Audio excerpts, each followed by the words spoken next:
Are we live?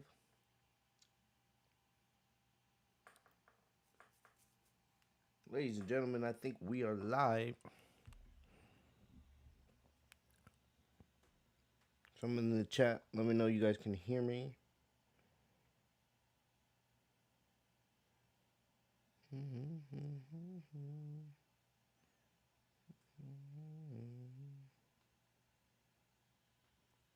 You guys can hear me, correct? This editing, this.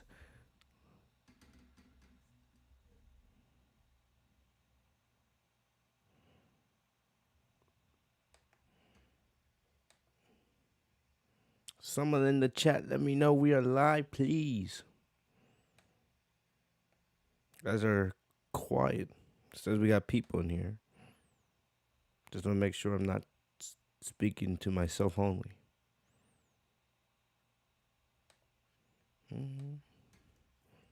How we doing, guys? Why is my computer acting slow?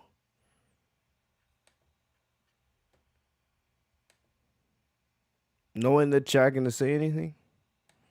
I usually wait till unless the chat isn't showing up on my screen. I have to go check my phone.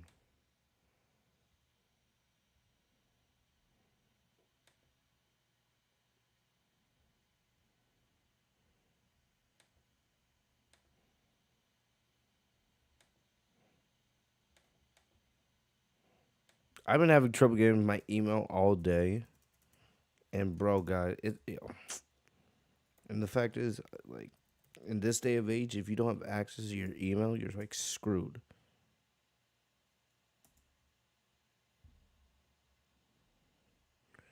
Oh my gosh. Yeah, I think the chat's not working on my end, so I'm gonna have to go to my phone. Give me a second here. Yeah, that pisses me off.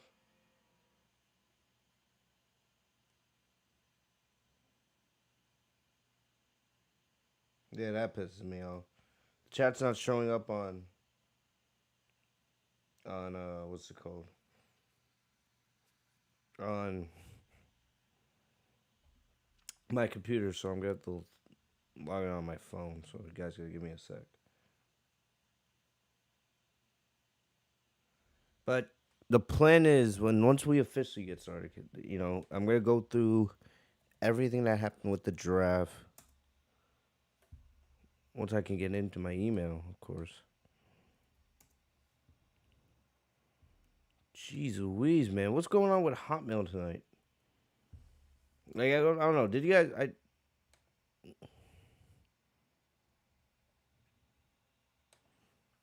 I know probably a lot of you guys heard about Facebook and Instagram getting hacked earlier today. I don't know. Did the same thing happen to Microsoft? Like, what's with everybody getting hacked today? I'm trying to get in my email to get something pulled up. But yeah, but as we get started, let me know your thoughts in the chat. Give me your thoughts. What were the big draft picks in your opinion? I will be looking at the chat in a little bit. Of course, like we always do, we'll be talking about it. But I want to hear what you guys have to say in the chat. We'll get started here in just a second. Usually I always have everything ready to go by the time the stream starts, but today, yeah. I think days are being pretty difficult for me. There we go. I finally updated the thumbnail.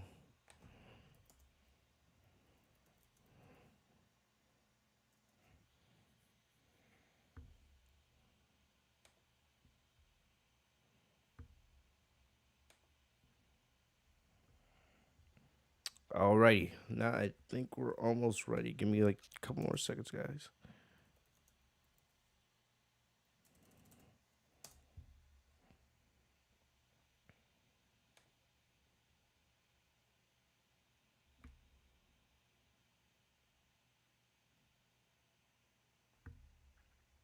Come on.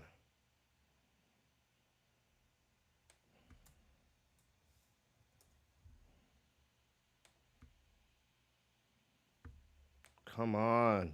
Fuck.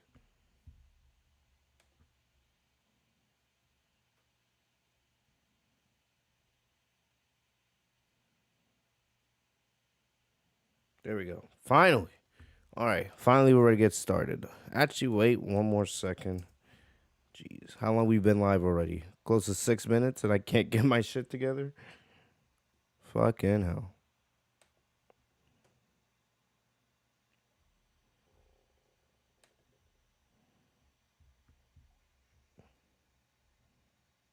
All right. Now I think we got to chat.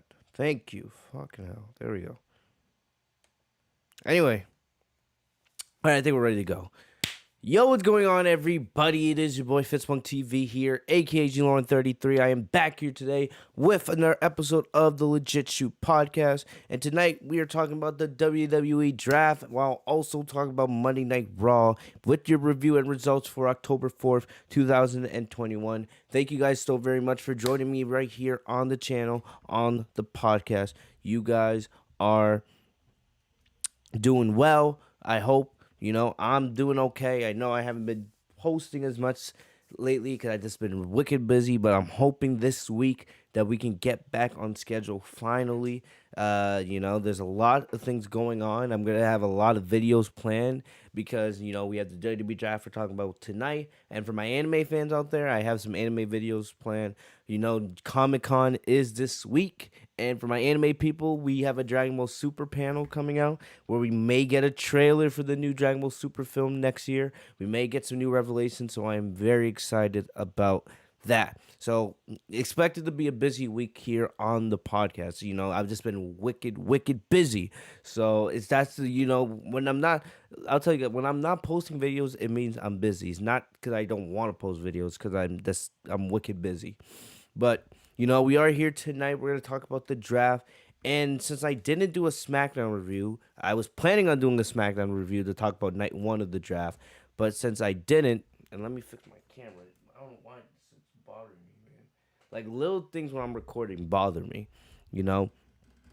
But like I was gonna say, since I didn't do a SmackDown review this week or last week, we're gonna be talking about both the draft from Friday and Monday. I'm not doing a SmackDown review here. I'm gonna be doing a just talk about the picks that were made on SmackDown, okay? And then we're gonna talk about the picks that were made tonight on Raw, and then we'll do a I probably I'm gonna try to do. I know sometimes I say I'm gonna do one thing and then I just go off, but I'm gonna try to do a simplified Raw review tonight. But we'll see. We'll see how it goes. All right, but first off, the draft, right? The draft is over, or the draft is over for the most part. We know there's still a lot of superstars that will get picked in the draft off screen. So basically, the big names, right? The superstars that we see on WWE TV weekly, those are the ones that are picked in night one and on night two. So, uh, so those are the names that we'll mainly talk about because those are the ones we're gonna see in the bigger storyline, challenging for titles, etc., etc. A lot of other names, more like filler names, names that fill out the rest of the roster. They get drafted, off screen, usually either on WWE.com or I think some of those names are getting drafted on WWE Raw Talk which should be going on as we speak. So if you hear if you guys are watching Raw Talk or if you guys are on social media and you guys hear about any big names getting drafted to Raw or SmackDown or any big NXT call ups, let me know in the chat. I will be looking there at different times. So let me know just so we stay on track here. I want to, and I'll give you guys my live reaction. I'll give you guys my thoughts like I always do. That's what you guys listen and tune in for, right? So the draft itself. So Raw and SmackDown, they do look different. There were names, of course, that stayed on shows that where I expect them to switch, because you guys remember last week I did do like an hour and a half mock draft here. Uh, so there were some superstars that changed brands who I thought wouldn't change brands, and that's usually what you get every year with the draft, right? Uh, I'm going to tell you guys this because I wanted to make an extra video on this topic, but I never really got the chance to. Uh, One thing I would say, WWE, you saw a lot of superstars tonight were on Raw. Some superstars that are on SmackDown were on Raw tonight, because since it was technically the draft, right, they kind of wanted to use it as an opportunity to get, superstars on both shows. They wanted to make it a big deal, right? It was basically an excuse to get, talent from other brands on Raw tonight, just to try to, see if that would increase the viewership, understandable. But we've heard a lot about WWE wanting to, find different ways to have superstars show up on different shows, kind of like bend the rules of the draft a little bit. And one idea that I had, I never, like I said, I never had a chance to make a video on this, but one idea that I had was that WWE do something where really the only big thing is you have titles. You have titles stay exclusive to the brands, right? So what I mean is you can do something like, the Raw Women's Championship, the United States title, the Raw Tag Team titles, and the WWE Championship. They're exclusive to Raw like usual. And on SmackDown, you have the Universal title, the SmackDown Tag Team titles, you have the IC title, and then you have this, the SmackDown Women's Championship. Those are exclusive to those brands. But here's the thing. If one what's if one person is champion of one show, right? They should be able to go to another show as they please. And that kind of bends the rules of the brand split a little bit. And it's I'm not saying it's the wild card rule, but I'm saying that, title champions can go to other brands and challenge other people if they so choose, right? But if you're not a champion, you must stay on the brand that you're exclusive on. Because one thing I don't like is I don't like somebody from SmackDown going over to challenge a Raw champion. No, I don't like that. If you're a champion from SmackDown and you go on to challenge somebody from their show, that's a little bit different. But I don't like other people that are not champions jumping brands, to challenge somebody else. Because it's like you're supposed to be exclusive to one brand. You should only be going after the titles on your brand, But since you're a champion, the rules are a little bit different. So by that matter, right? By that matter, there would be no need really for, to have two sets of tag titles and, maybe two sets of women's championships, right? If you have like one set of tag titles, you can have people float between brands, and make the tag team division more competitive. Instead of having like five tag teams on Raw and like 4 or 5 tag teams on SmackDown, you have more of a 10 team or a 10 team tag division where you're getting competition of both brands since the title is exclusive on both shows technically, since it would only be one set of titles, if that makes sense, you know. So that was one thing I was thinking of, the change the rules of the brand split. But of course, everybody has their own ways of looking at it. But I was thinking is change the rules. So basically, what I'm saying is WWE, if they want to, kind of make things better and kind of, I would say, end the brand split in a way, in a little bit, and not make it so exclusive, right? Is I would, take out some titles and let the champions be able to float between shows. That's what I would do. Eliminate, have only one set of tag championships, one set of women's titles, right? And then have those champions be able to float between shows so that you could get larger divisions, more competition, and make things more interesting. So that was my theory on it. Did WWE do that? Of course they didn't. They had their own way of thinking when it came to that matter. But it is what it is, right? How do I feel coming out of this draft? Well, I'm gonna be honest. I don't really know.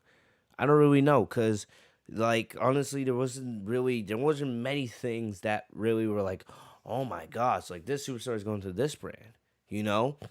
Honestly, a lot of the draft picks were kind of similar to what I did with my mock draft last week. And I wasn't sitting here like, patting myself on the back, because at the end of the day, I just want good wrestling. I just want WWE to succeed.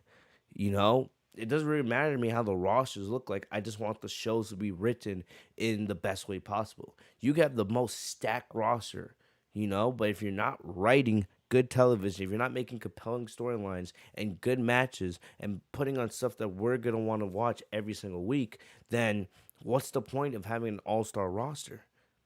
Like, come on. So I'm coming out of this draft not feeling real positive about WWE because it doesn't matter. You can do a draft every year. You can do the draft 2 times a year. You could switch up the rosters every month if you wanted to, but it's not gonna. Nothing's going to change. Nothing's gonna change unless you're writing good TV and the shows are actually interesting. So that when it comes to the draft, I don't sit here and go crazy. It's big, of course. It's important because you're switching up the rosters, right?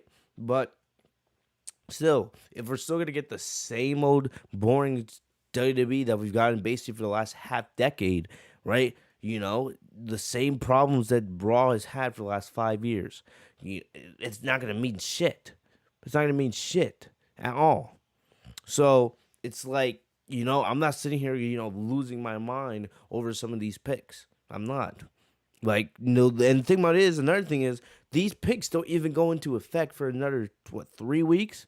The rule is these, the rosters that were made tonight in the draft, they don't go into effect until after Crown Jewel, which is the 21st, I believe. If I look at my calendar, right? Crown Jewel's on the 21st, which is a Thursday. So that SmackDown, which is the 22nd, the next day after Crown Jewel, hopefully there won't be any travel issues this time for all the WWE talent heading over to Saudi Arabia. But the 22nd, that's when the draft, that's when the draft takes place.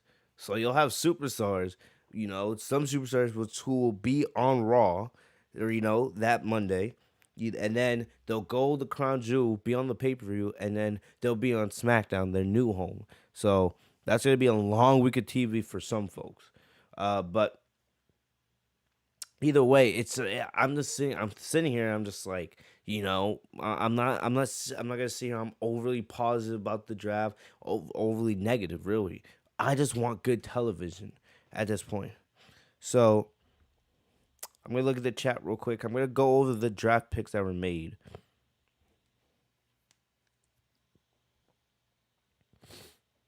So Casey says Liv Morgan got drafted to Raw. That kind of disappoints me. Like, I don't think Liv's going to be used on Raw. But, hey, we'll see. We'll see, man. You guys know how high I am on Liv Morgan. Casey says back in 22, they had one world champion, one women's title, one tag title, and 2 mid-card championships while keeping the roster split between Raw and SmackDown. Kind of like that, Casey. Like, in my head, I would keep the Universal Championship and the WWE Championship exclusive to Raw and SmackDown. Have one world champion on both shows. I'm fine with that, right? I would have probably one women's title, I would like, I don't have a problem with having 2 women's titles, really, but the way WWE bucks the women's division this day, it's always the same people. Like, it's not even Sasha. I'm talking about it's always Becky and Charlotte on top, really. So I feel like, you can't do that with one women's championship. So I feel like having one women's championship would be better because, for the most part, the women's divisions, it's always the same people that are being used. And there's so many talented women in the women's division. So I would probably go down to one women's title, have one set of tag titles, and then probably have 2 mid-card titles. Because the mid-card titles, I'm not really that worried about. So I would have,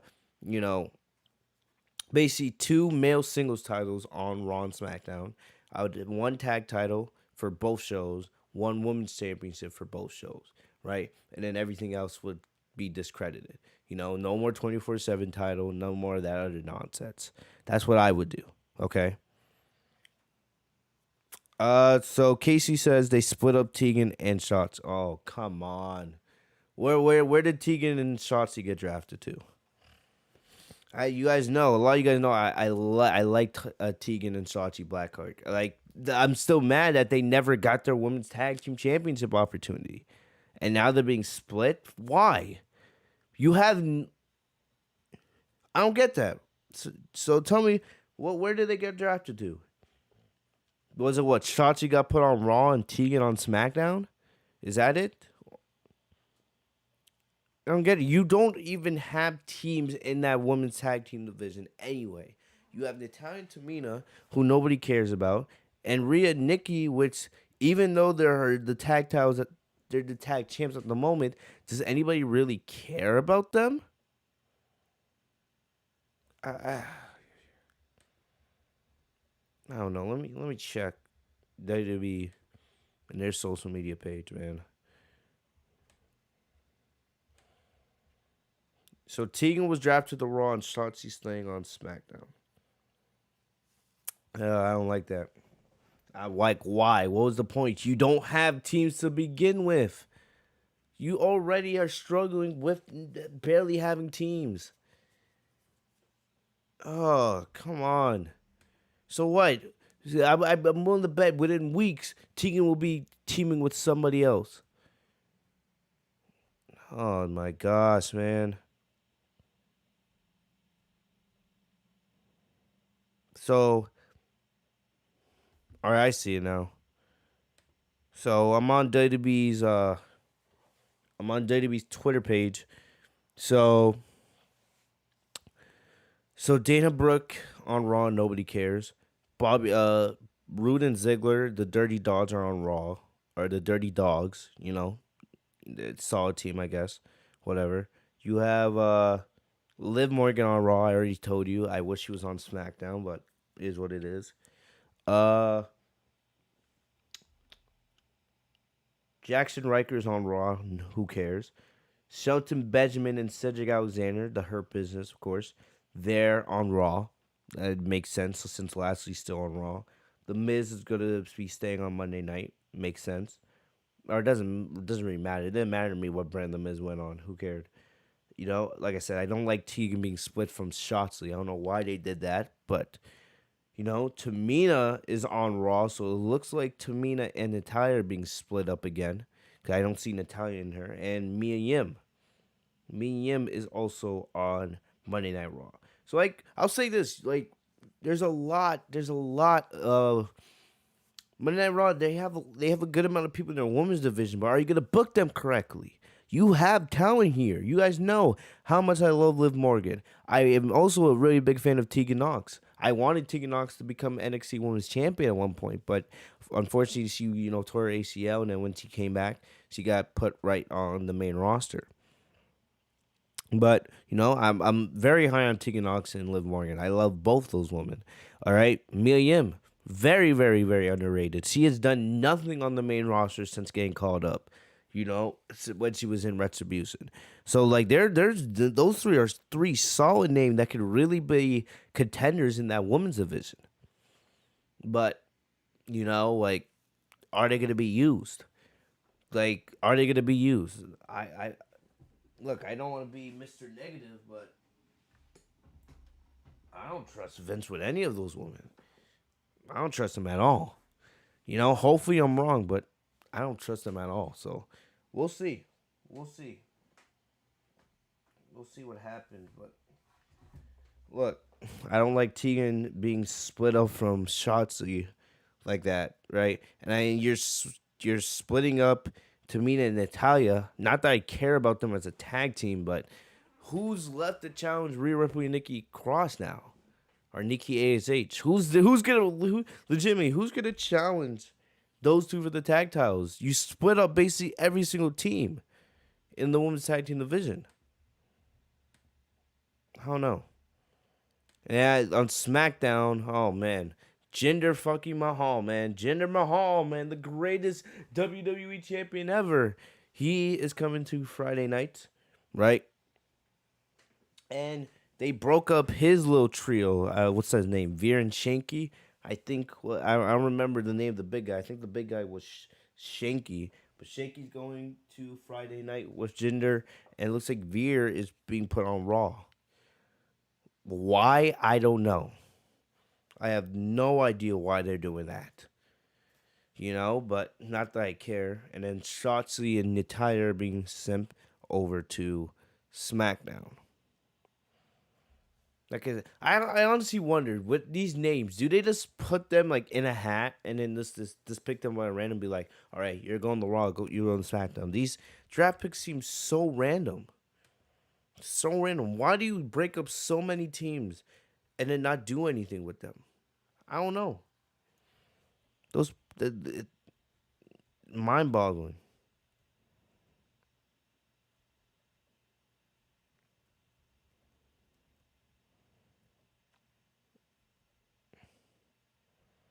And I'm looking on Twitter, looking on Twitter, looking on Twitter.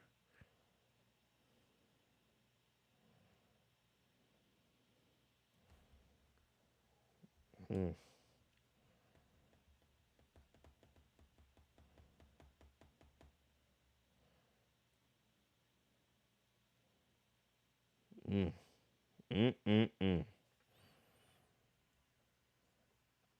WWE already, you can already see, WWE already made banners, right, for the big names. So on Raw, like, of course, the big names. You got Big E's WWE champion. You got Becky, who uh, is right now the SmackDown Women's champion. But I'm willing to bet they're probably gonna have Becky and Charlotte switch those titles. Same like the same thing they did with the New Day and the Street Profits last year. I think they're just gonna switch those titles at some point, and then you have Bianca Belair. And on SmackDown, you have Roman Reigns, Universal Champion, Charlotte, and then you have Sasha Banks. Hmm. Interesting. I'm just looking to see if there's anything else. Bailey tweeted out.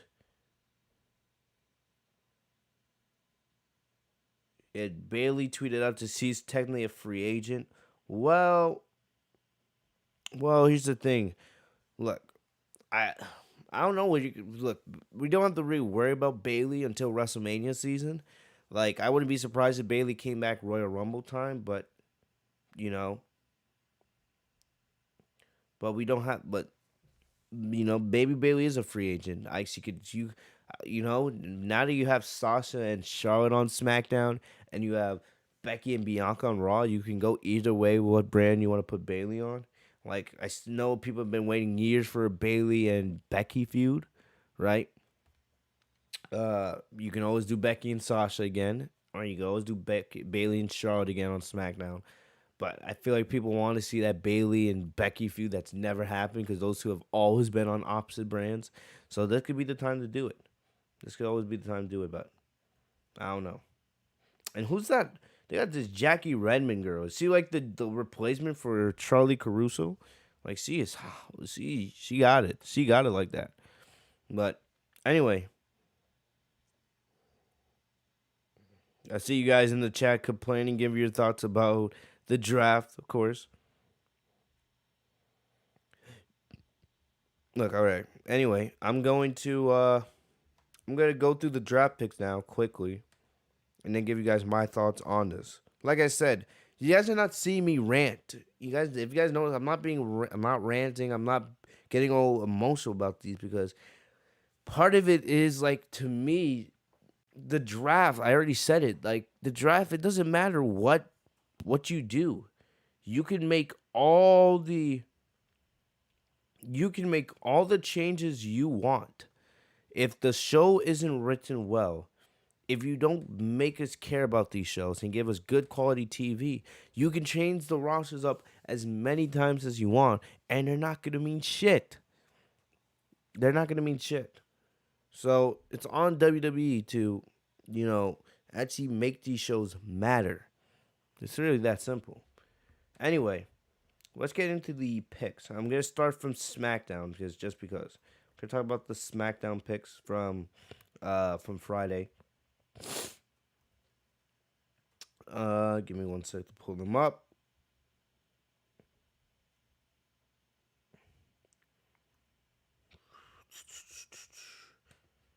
Here we go.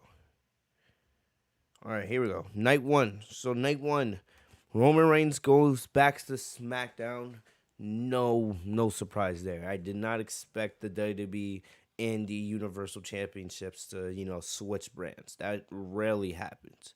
I don't think that has happened. I think the only time that did happen was with the Fiend. I think that's the only time the Universal and the WWE Championships have switched brands since the 2016. I think it was only when the Fiend when they changed the Universal Championship from red to blue. But uh, there was no way Roman was going to from SmackDown, right? Which is on Fox to USA. If I ruined the bet, Fox was like, "Yeah, you're not taking Roman off the show." So no surprise there. WWE Champion Big E stays on Raw. Charlotte Flair comes back to SmackDown. It feels like Charlotte switches brands every single draft. Every single draft, Charlotte switches brands. I have no care. I don't want to see her on SmackDown. You guys know I rather watch SmackDown than Raw most days. But Charlotte being on SmackDown, it's like, ugh. The only thing here is Charlotte is currently the Raw Women's Champion, and you're putting her back on the blue brand. So, like I said, at some point, I most likely expect Becky and Charlotte to probably switch championships. Uh, Bianca Belair got drafted to Raw, which was actually surprising to me. You know, but think about it is, once I saw that Charlotte got drafted to SmackDown, I was like, okay, it's gonna be interesting to see what they do with Sasha, Bianca, and Becky, especially knowing that with the triple threat match at Crown Jewel, you know, something's got to give here. Not there's no there's it's unlikely that all three are going to stay on the same brand. So once Charlotte got drafted to SmackDown, I was like, okay, let's see what happens here. And then Bianca got drafted to Raw. And I also had to think is if WWE wants to continue with the Bianca and Becky feud, right? Which doesn't seem like that's going to be over anytime soon. Uh, if Bianca's on Raw, most likely Becky's gonna be on Raw. So they, like I said, they're gonna switch the Raw and SmackDown Women's Championships with Charlotte and Becky.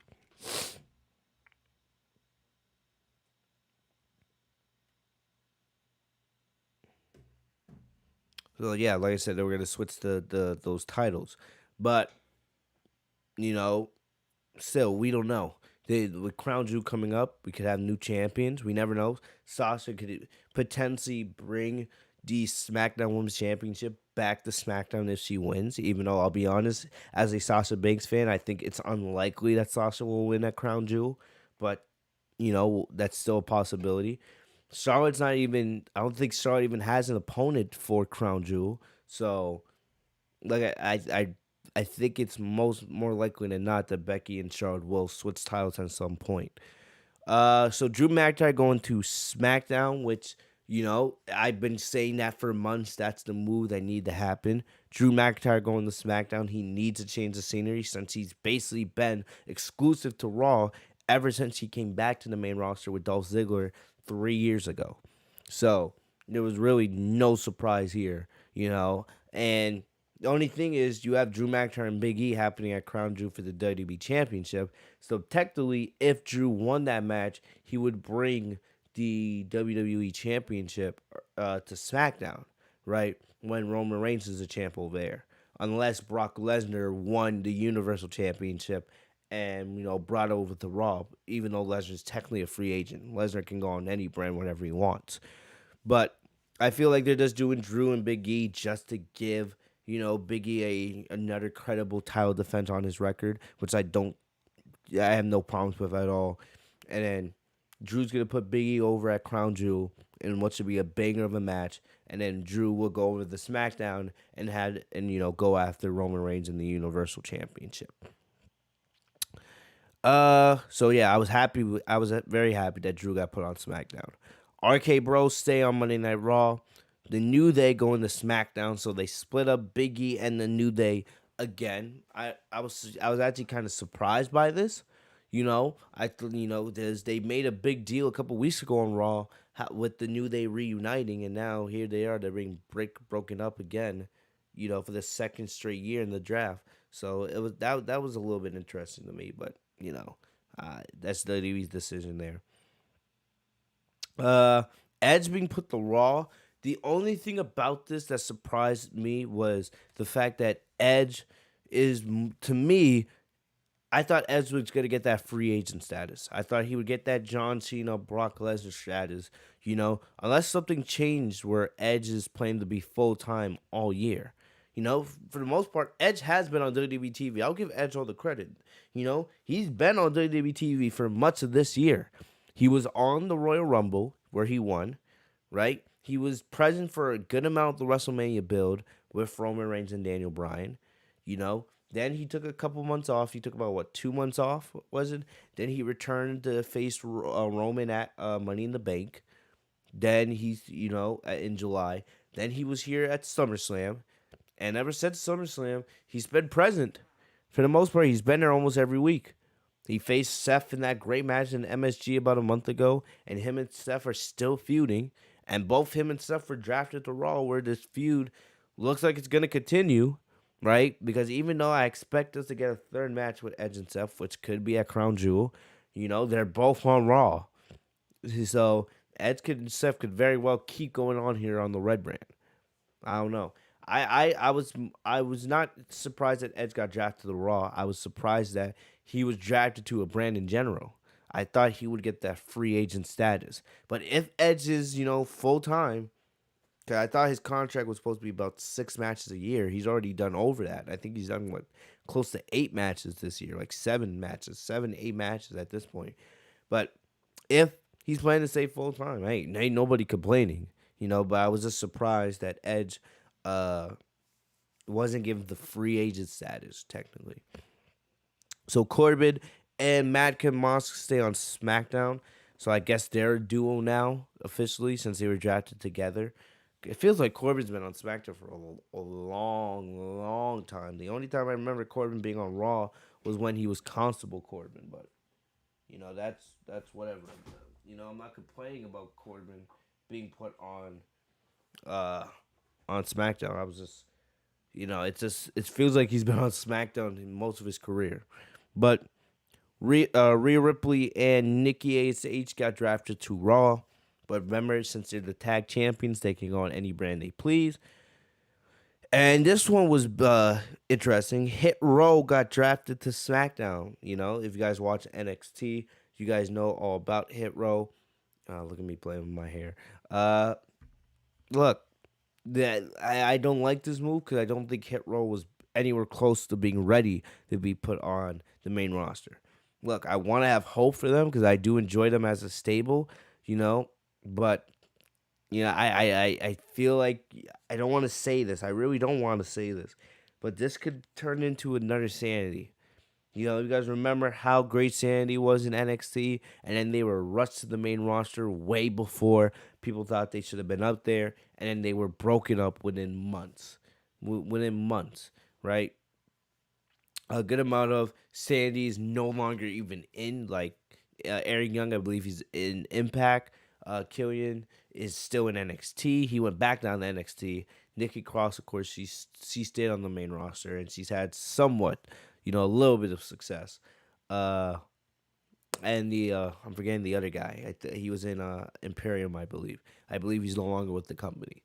I have a bad feeling that Hit Row could end up like that if they're not careful. I hope they succeed. Of course, I hope Hit Row succeeds on SmackDown, but I just have a bad feeling. We know how WWE is really with stables. We know how WWE go, how they are with these types of things. So we it's something we got to keep an eye on. I'll keep it at that. We got to keep our eye on Hit Row. I don't think they were ready to be put out in the main roster, and I am concerned, about that. But we'll see.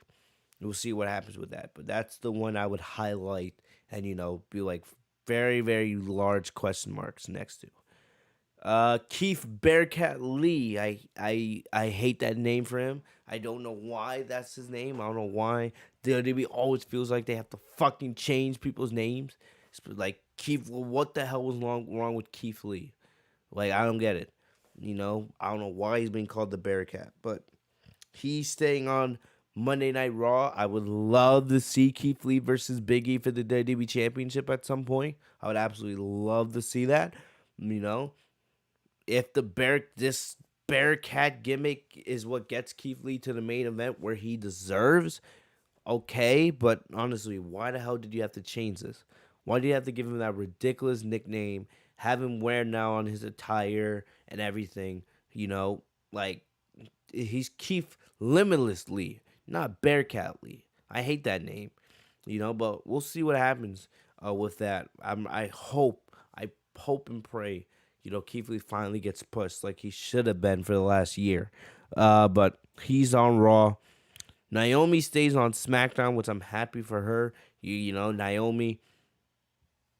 Uh, Naomi, I would love to see her in that SmackDown Women's Championship scene. I still want a Sasha Banks and Naomi feud at some point, but we'll see. And they always have the option if they want to, they can have Naomi join the Bloodline. A lot of people we've been wanting to see like the visual of Naomi in the Bloodline would be great. Uh, so there's a lot that they can do with Naomi, and I hope they take full advantage of her because she's way too talented to not be used. Ray and Dominic got moved to Raw, which I predicted. I had a feeling they would get put over on Monday Night Raw, so they're staying a duo for now. Jeff Hardy got put on SmackDown, right?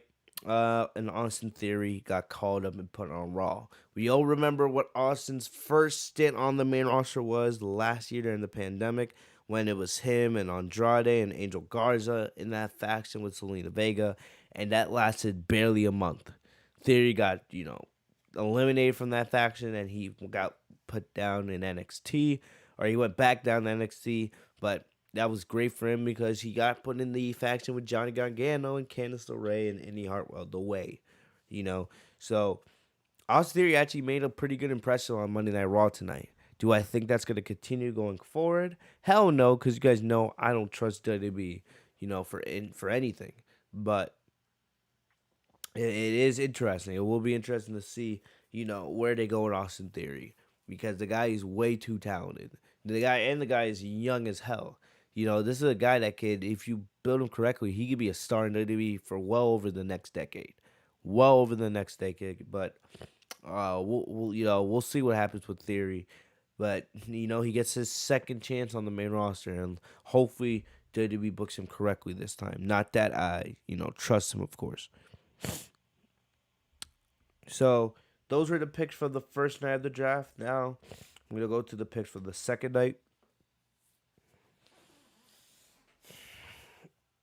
It feels like forever since we last did a stream, man.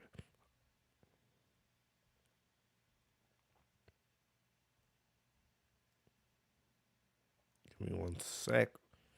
I'm getting this from Bleacher Report, but anyway, here we go. So the first draft picks, of course, Becky spoiled it in the opening segment of Raw, but Becky Lynch, comes to Raw. This was no surprise because Charlotte had already been drafted to SmackDown, so it made sense here. Like I've already said multiple times in the podcast, I think Becky and Charlotte will switch titles at some point here because it would feel weird, and I don't see them renaming the SmackDown Women's Championship the Raw Women's title, and them doing that vice versa. I don't think that that's too weird. You're not gonna flip the history of two titles, you know. I feel like at some point, Pierce and Sonya in the next couple of weeks will have Becky and Charlotte just switch the titles, just like they did the New Day and the Usos last year in the draft. The Usos stayed on SmackDown. This is no surprise here. They tried to build up a little tension with Roman Reigns and Paul Heyman Friday on SmackDown, with Roman telling Heyman if he didn't get the Usos drafted to SmackDown, uh, leave him for dead on Raw. Because Heyman was still able to pull strings to get Lesnar as a free agent, but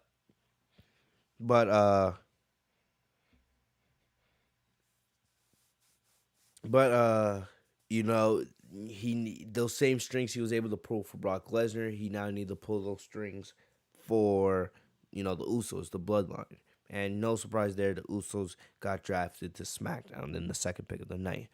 Bobby Lashley got drafted to Raw, which I thought he would get drafted to SmackDown since Lashley's been on Raw now for pretty much since he came back in 2017, Lashley's been on Raw. I don't think Lashley's been on SmackDown at all in the last 4 years.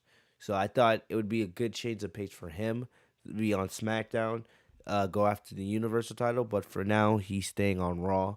I don't see Lashley regaining the WWE Championship anytime soon, especially because now it's Big E's time. So, definitely Lashley will always be a factor in there in the WWE Championship scene. But I don't see him regain that title, even though he did get drafted on Raw. But still, Raw still stays in the almighty era as Lashley stays on Raw. And then the GOAT, the best female wrestler in the world, the boss, the blueprint, the standard, the draw, whatever you want to call her, Sasha Banks, she got drafted to SmackDown. So for the third straight draft, Sasha gets drafted to SmackDown. There was a lot of talk. We talked about it. A lot of people were talking about, Sasha potentially being put on Raw.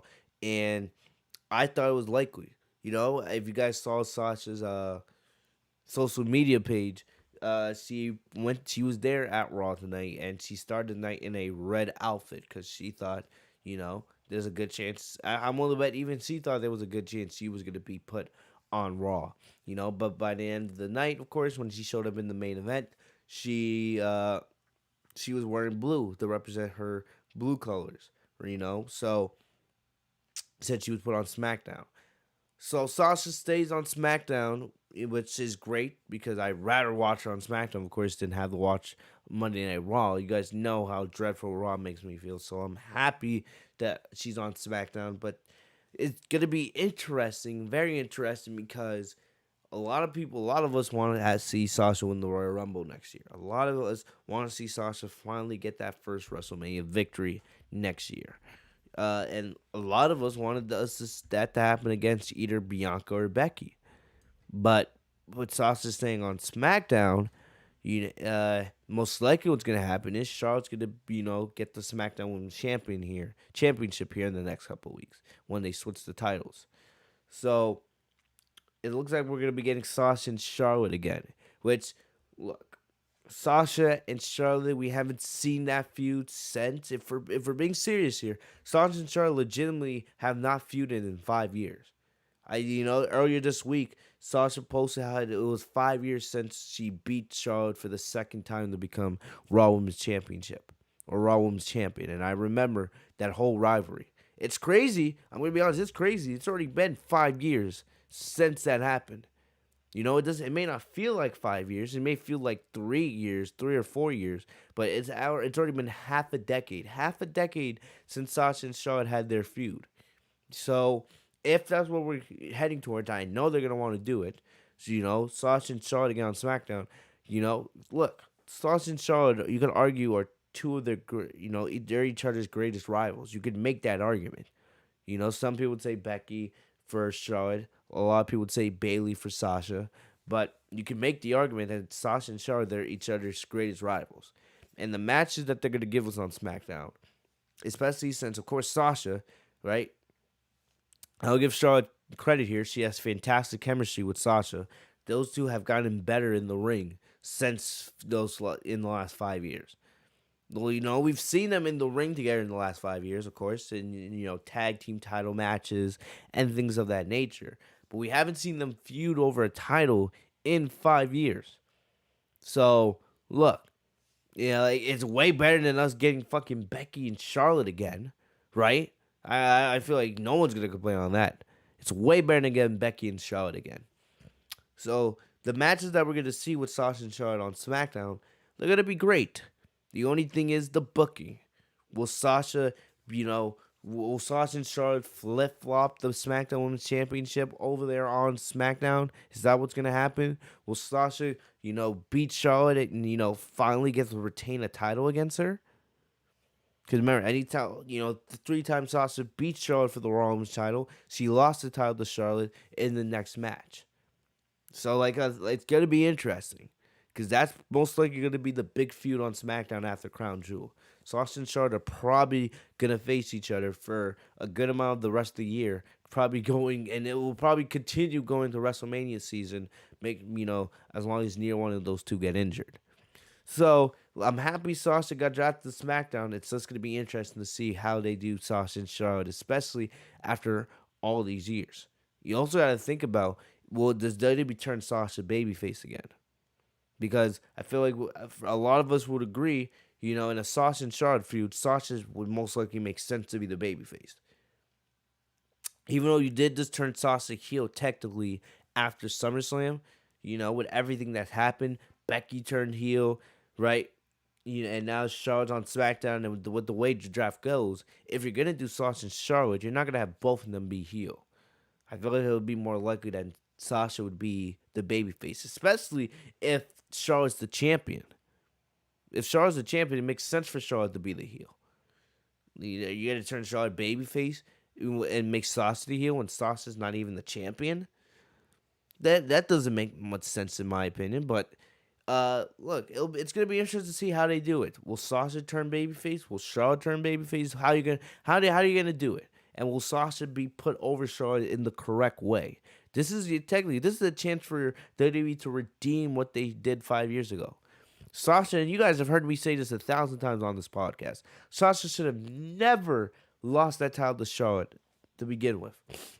You know, the first time they flip flop the titles, all right, whatever. But Sasha should have beat Charlotte at Hell in a Cell, and that should have been, the end of it. But instead they kept flipping the titles, and they did so much damage. So luckily, Sasha was so over at the time, and she was so good as a wrestler. She was able to keep afloat in that women's division. But still, this is a chance. I kind of look at it as a chance of redemption. It doesn't scare me, knowing that we're gonna get Sasha and Charlotte because WWE has an addiction with Charlotte being champion. Of course, that scares me. That makes me a nervous wreck. But until it happens, I'm just gonna take it as it is. I'm not gonna sit here and then sweat bullets over thinking about it. I want Sasha to succeed. I want Sasha to become champion again. And there's different avenues to approach this. So we'll see what happens. We still got to get through Crown Jewel. There's still the possibility Sasha could win at Crown Jewel. Like I said, I think it's unlikely, but nothing's out of the picture at this point. We have no idea what's going to happen at Crown Jewel. So, I don't know. But I definitely... Look, Sasha being drafted to SmackDown makes me happy, right? But it's going to be very interesting to see where they go with the... technically the SmackDown Women's Championship. See, but like I said, we'll see. Let me look in the chat real quick.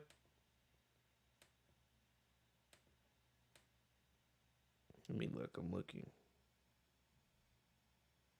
I see you guys marking out over Edge.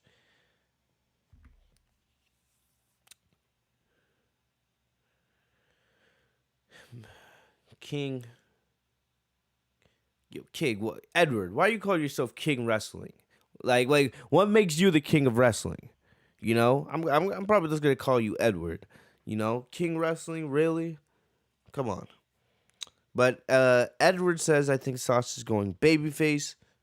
We'll see. Like I said, I have no idea. Max says Sasha should win the feud this time around. I agree with you on that, but I will say this. If you do have Sasha and Charlotte feud after Crown Jewel, right? If you have Sasha and Charlotte feud after Crown Jewel, like, you gotta think about WrestleMania. If you decide to give Sasha the title this fall at some point, will Sasha goes, and let's say Sasha goes into WrestleMania as champion, that worries me. Like I said, if Sasha doesn't regain that title, I'm fine with Sasha not winning the SmackDown Women's Championship again if that means that she wins at WrestleMania this year. All right? That's my opinion. I've been reminding you guys that all year.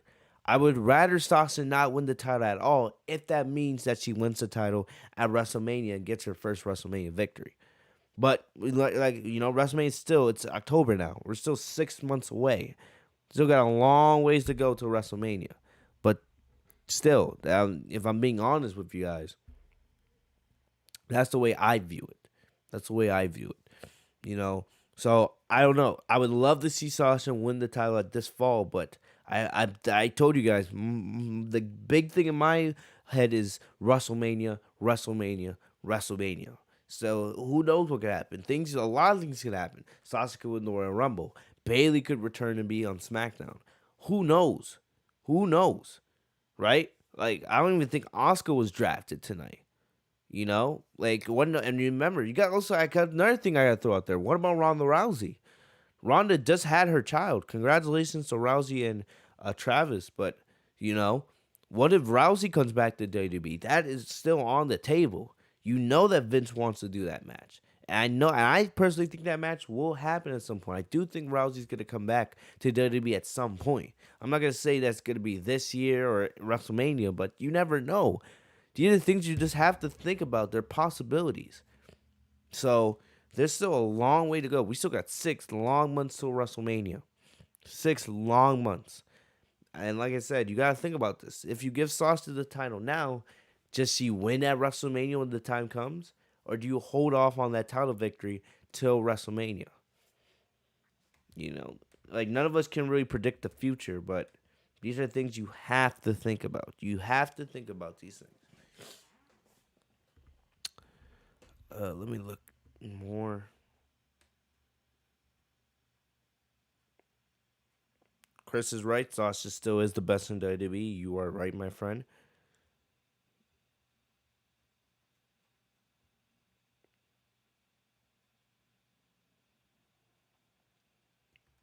You guys say Ronda would go for Becky. Guys, that is you guys may be right, but you never know. You never know what could happen. I don't know. There's a lot. I don't rule anything out. I'm not gonna rule anything out. It would, yeah, of course, it would be.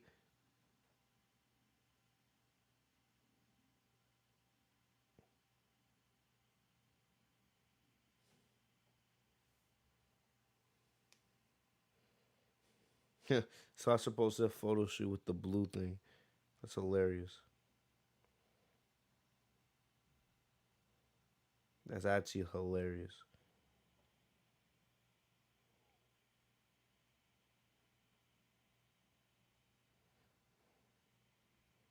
Anyway, so like I said, before I get too off track, I don't know what you do with the SmackDown Women's Championship scene. We got a long way to go. Long way to go. So, in the next round, we had Seth Rollins drafted back to Raw. So Monday Night Rollins makes his return. You know, this wasn't surprising because Becky's on Raw. WWE does not break up couples. That's not what they do. So Seth being put on Raw, didn't surprise me in the slightest. And of course, you can easily slide Seth into that WWE Championship picture. A Seth and Big E feud. I'm not against that. I kind of remember. If you guys remember earlier this year, I was saying you could do a Seth and Big E feud on SmackDown. So the fact that we may get it on Raw for the WWE Championship, I don't think anybody's going to complain about that. There's so many people you could have challenge Big E. You could have AJ Styles. You have Drew McIntyre, what's going on right now. You have Seth. You can do Edge. Like, you have enough challengers really to keep Big E busy till WrestleMania. I think Big E should be holding on to the WWE Championship till WrestleMania. And I would have him drop that title to maybe either Karrion Kross or Keith Lee, But, Seth being put on Raw, I have no problem with that move. No problem. Even though he was only on SmackDown for like a year, no problem with Seth being put back on Raw, especially since Becky's there. They're not going to break up that couple. So, Seth being put on Raw, there's a good amount of stuff you can do with him over there. So I had no problem with that. Of course, like I said, Edge is on Raw, so if they want to continue the Seth and Edge rivalry, they easily could do that. Shinsuke Nakamura and Rick Boog stay on SmackDown. For a second, I thought maybe they would switch the mid card titles, right? Maybe they bring Nakamura over to Raw, and then they put Priest on SmackDown, but they chose not to. Nakamura and Rick Boog and Damian Priest, they stay in their respective homes with their mid card titles. Sheamus moves over to SmackDown. That's that's a smart move. You ask me. I think Sheamus is a main event player. I would love to see Sheamus, in that Universal title picture. I'm not saying Sheamus has become champion, but I like Sheamus being on SmackDown. I like him being on SmackDown. But we'll see. We'll see. I wouldn't be surprised if they had Sheamus challenge Nakamura for the IC title. I don't know if Sheamus ever won that. I think Sheamus has won the IC title. I know he's won the US championship 3 times, but I don't know if he's won the IC title. That might be the only thing keeping him from being a Grand Slam champion. But still, Sheamus being on SmackDown, you guys know I'm high on him. I think that's a solid move for the Blue Brand. Next up, we had AJ Styles and Almas. They're staying on Raw. Not surprised here. You guys know I wanted AJ Styles and Big E feud so badly. So I'm glad Styles and Almas are staying on Raw. Well, I don't really care about Almas. I'm more glad that Styles, is staying on Raw. You guys know I also want Rollins. I mean, not Rollins. I want Styles to split from Almas. I want to see Styles back in the main event scene.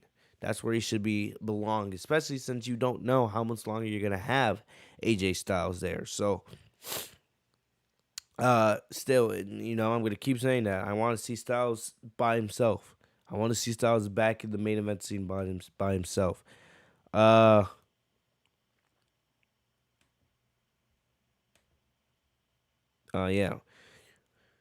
Hold on. Let me take a pause for a second. Hold up. Let me take a pause for a second. All right. I look in the chat for just a moment, just to make sure things are running smoothly. I see this clown ass Marcus Keyser. Is that your name? All right. He says, and I quote, "Charlotte is great. You're just a SASHA fanboy." Guys, Marcus, you're a clown at the end of the day. Sasha will always be great in Charlotte. I'm not gonna get into an argument with you on this, because I've explained this so many times. If you bring up that stupid nonsense about Charlotte being a 13, 14-time women's champion, I'm gonna ignore you.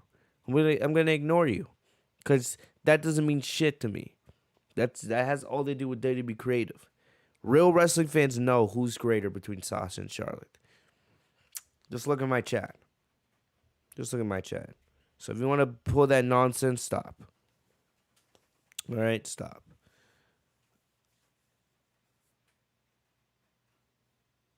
And Rachel, yes, I did talk about earlier. How WWE basically broke up all of their women's, tag teams. I don't know, whenever they break up teams, they think the answer is just making a bunch of new ones, but I don't know. I don't get why WWE does that. They should have not broke up Tegan and Shotzi, right? And then you broke up Tamina and Natalia. You basically have nobody to face Rhea Ripley and Nikki Cross now, or Nikki Ace. But like I said, just watch SmackDown and Raw the next couple weeks. They'll make up some new teams like they always do. It's the problem. It's the problem with WWE's tag team division, right? Remember earlier in the year where Shayna Baszler and Nia Jax were tag champs, right? You had the Riot Squad. You had Naomi and Lana. You had a couple other teams, and basically all those teams are broken up now. That's the way WWE is. They run through tag teams like fire. It's not special because they make tag teams and break them up in a matter of seconds. Moving on, back to the draft picks. Shayna Baszler was moved to SmackDown, which, I think that's a good move. I feel like Shayna being involved in that women's division, you can do Shayna and Charlotte. You can do Shayna and Sasha, right? So I think Shayna being moved to SmackDown, that's a solid move for her. She can potentially contend for that SmackDown Women's Championship. Plus, she got drafted pretty high. What was she drafted? Third round, I believe? She got drafted in the third round tonight, which is pretty good. So, and the thing is, she's been getting pushed lately. She's been, taking out Dana Brooke, taking out Nia Jax, and taking out Eva Marie last week. Shayna's getting a little bit of a push, so hopefully that continues on SmackDown. Of course, we would love to see Shayna contend for that SmackDown Women's Championship. I would love to see a Sasha and Shayna SmackDown Women's title feud. I feel like that would be great. Oh man, we've seen Sasha and Shayna in the ring together, but we've never seen them in a full out match. You know, like a 25 minute championship match. I feel like those two would kill it. So we had Kevin Owens moving over to Raw. Like I said, it didn't really matter to me what brand you put Kevin Owens on. The KO is great. I just want to see KO fighting for titles again. It feels like forever. You know, you could easily put KO in that main event scene. I want to see KO fighting for titles. That's what matters to me. And one of the more surprising moves, Zia Lee from NXT got called up to SmackDown. This was a little bit of a surprise, but you know, she can definitely make some noise. If you guys have not seen Zia in NXT, you guys are missing out. She is great at what she does. Great. She reminds a lot of Asuka. So I'm happy that she got moved up. I just hope they use her. She can, like, her and Sasha. Woo! Her and Sasha, man. Oh, imagine what those two could do together. That would be absolutely insane. But anyway, so Zia got moved to SmackDown. Like I said, Asuka was not drafted, and I know Asuka's been, kind of injured as of late. But the same thing with there was other people that were injured that were also drafted, aka Alexa Bliss. She was one person that was drafted tonight. I feel like Asuka's way too good to not be drafted, even if she's injured. It's freaking Asuka. She's not been used at all since she lost the Raw Women's Championship. When Asuka comes back, whenever that is, I would love to see her on SmackDown. I would love to see Asuka on SmackDown, but let me check. I'm gonna check WWE's page.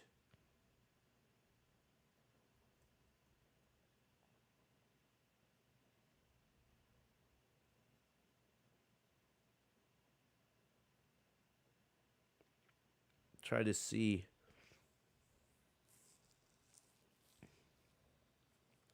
if there's any other picks. Nope. So it looks like probably when Asuka's cleared and ready to go, that's when we'll see her put on Raw or SmackDown. But I would love to see Asuka on SmackDown when she does come back.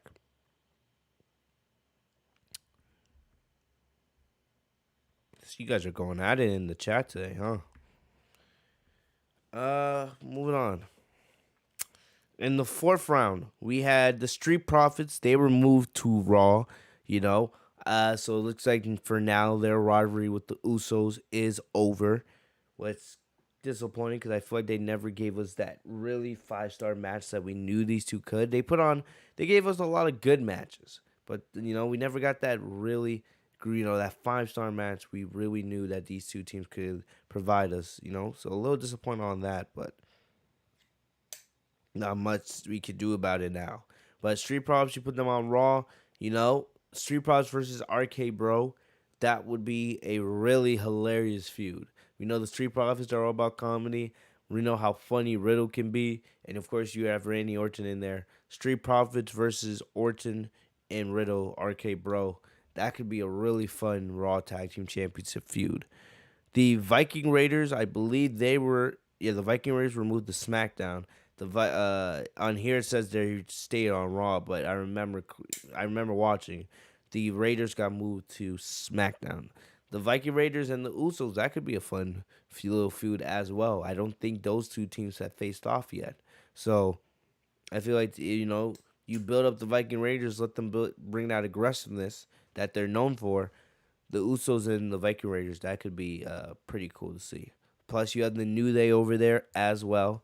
So you can do the Viking Raiders and the New Day. Of course, they're going to want to probably do the New Day versus the Usos again when those teams have faced off thousands of times. But, why not do it 1,001 time, right?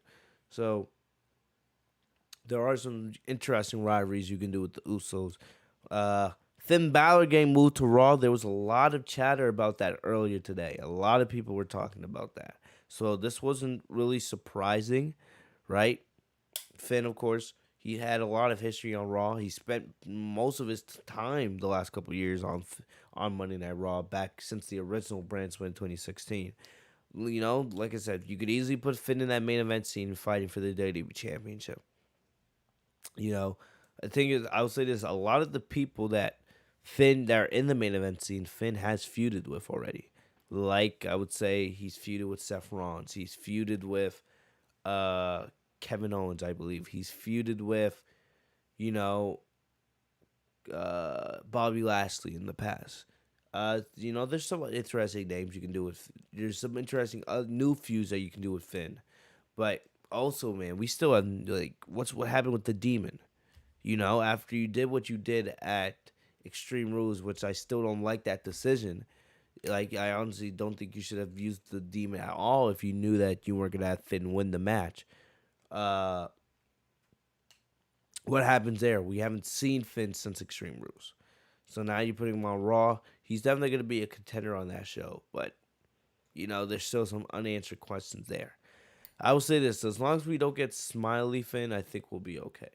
If we get Smiley Finn again, then I'm just going to absolutely lose it, man. Nobody wants freaking Smiley Finn back on Monday Night Raw. And then Ricochet got moved to SmackDown. You know, no surprise there. You know, this was something I talked about in the mock draft. Ricochet needing to find a new home. Hopefully, Ricochet shines, you know, on SmackDown. Really. I'm really hoping. Next up, we had Karrion Kross staying on Monday Night Raw. This was not surprising. I feel like Karrion Kross is on a warpath to eventually become WWE champion. I feel like it's very likely that he ends up being the guy. I feel like him or Keith Lee. I feel like one of those two are going to be the guy that takes the WWE Championship from Big E. Not now. I think that's more something you do around WrestleMania. But Cross staying on Raw, no surprise there. I just wish they got rid of that terrible outfit they have in wrestling in. It's no matter what anybody says, that thing is horrendous. Horrendous for anybody to watch, to wrestle in. I lost track of where I was in my picks. Here we go. Alexa Bliss stays on Monday Night Raw. She has been on, you know, some. We know that, you know, she is injured. She's supposed to have some type of procedure coming up, but you know, on commentary they talked like Alexa had a full blown meltdown at Extreme Rules, and we don't know what the future is for Alexa. So that makes me think that when she is ready to come back, whenever that is, you know, she'll have some sort of potential character change. You know, will it be more like the Fiend and piss off Bray Wyatt fans? We don't know, but I do think when, you know, Alexa does come back, she will have some kind of character change. You know, so you can do Alexa versus Becky, reignite that feud from 2016, from when Alexa first got drafted and Becky was the first SmackDown Women's Champion. You can always do that. You can do Alexa versus Bianca. Those two have not interacted yet. So it'll be interesting. It's all gonna really depend on what kind of Alexa Bliss we get. What kind of Alexa Bliss we get whenever she does return from her procedure and or her other personal stuff. So we'll see what happens with Alexa, but she stays on Monday Night Raw. So the 5 Feet of Fury is not going anywhere. You had Carrillo and Garza move to SmackDown. You know, those teams gel really well as a tag team, and they've been getting a little push as of late. So we'll see if that continues on SmackDown, and let's see if they can be built up to potentially take those titles from the Usos going forward. You have Cesaro. He stayed on SmackDown. You know, I've been disappointed in the way Cesaro has been booked since that great match with Roman Reigns a couple months back. Cesaro really has not done anything. You know, he had the great match with Roman. He had the great match at WrestleMania with Seth. But outside of that, he's done really nothing. And Cesaro's too good to be just sitting backstage looking pretty with his suits on. So hopefully Cesaro gets a renewed push here because he's so good. So good. And part of that, you know, I also gotta say, part of that has to do with Roman Reigns because of how Roman Reigns has been booked over everybody. Look, if you're not named Roman Reigns, you're not guaranteed to win a victory. You're not guaranteed to win anything. So and Roman's basically buried. They're not gonna say buried, but he's been pushed above everybody else. Everybody else. So it's part of the reason why WWE is so high on Roman. This is the effect it has on other superstars, like Cesaro, who should be in the main event scene, but he's not there because he's already feuded with Roman, and Roman just continues going through everybody. But yeah, Cesaro goes to SmackDown. Hopefully he can get a renewed push here eventually. I'm getting tired here, guys.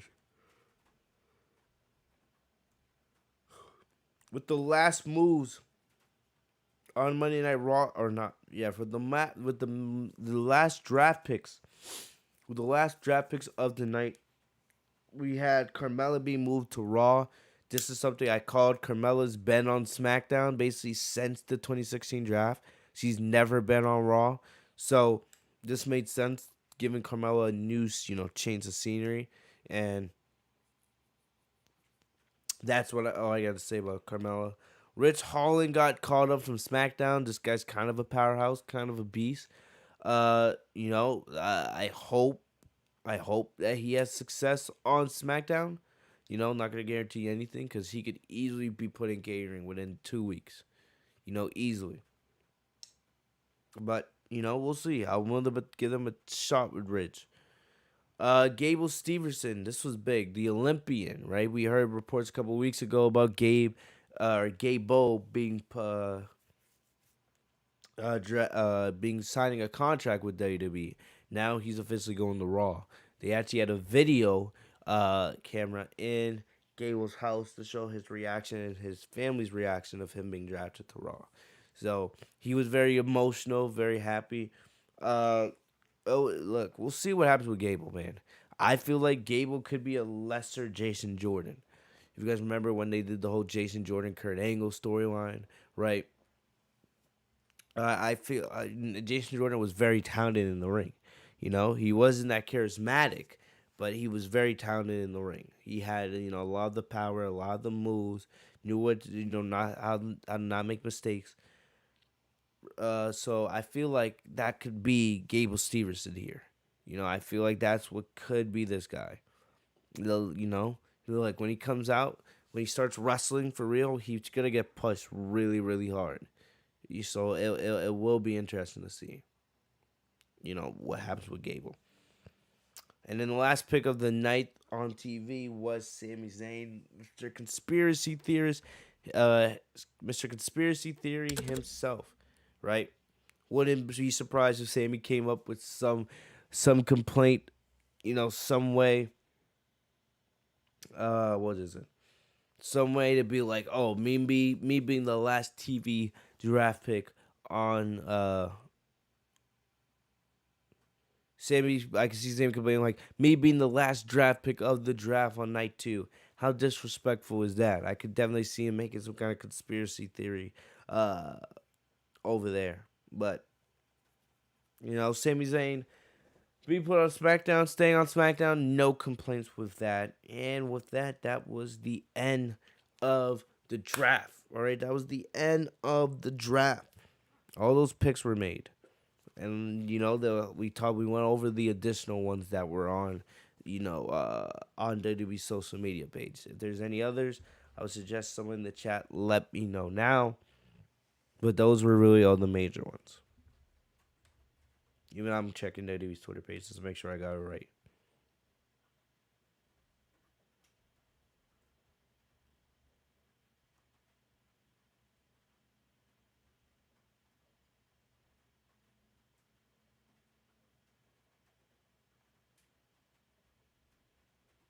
Yeah, but I'm not seeing any updates from for the WWE social media. There'll probably be whatever remaining superstars that didn't get drafted, and of course those names are not coming in my head right now. We'll probably find out about those ones in the morning or afternoon, probably from WWE social media page when we have more of an official outlook.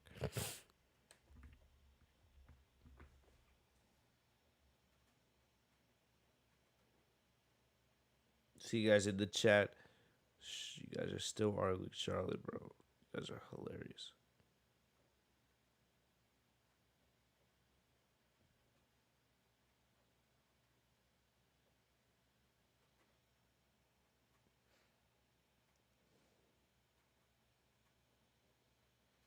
You guys are freaking hilarious in the chat, man.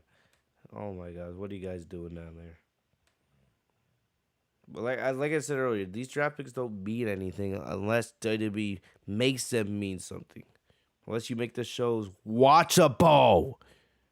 If the shows aren't watchable, these picks don't mean shit to anyone.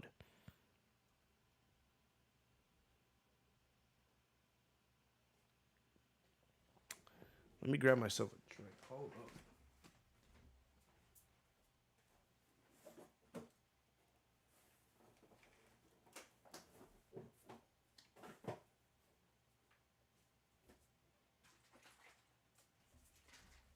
Just have to grab a drink from the cooler. And look, like I said, guys, we're gonna do a simplified, very simplified Monday Night Raw review. I'm not gonna try to sit here for an hour and a half, man. I'm already exhausted as is, man. For some reason it becomes tougher and tougher to review Monday Night Raw every week. You guys know my thoughts on this, but right now as just sitting here, man, this is tough. You guys saw how long this took me to get through all the draft picks. You guys saw the mock draft. The mock draft last week, that took an hour and a half to do. That was a struggle in itself. But do that and the WWE draft picks, whoosh. To go through the draft picks right now, like we just did, oh my gosh. Yeah, I could easily just read the draft picks to you, but of course, that's not what we do on the podcast. We analyze this shit.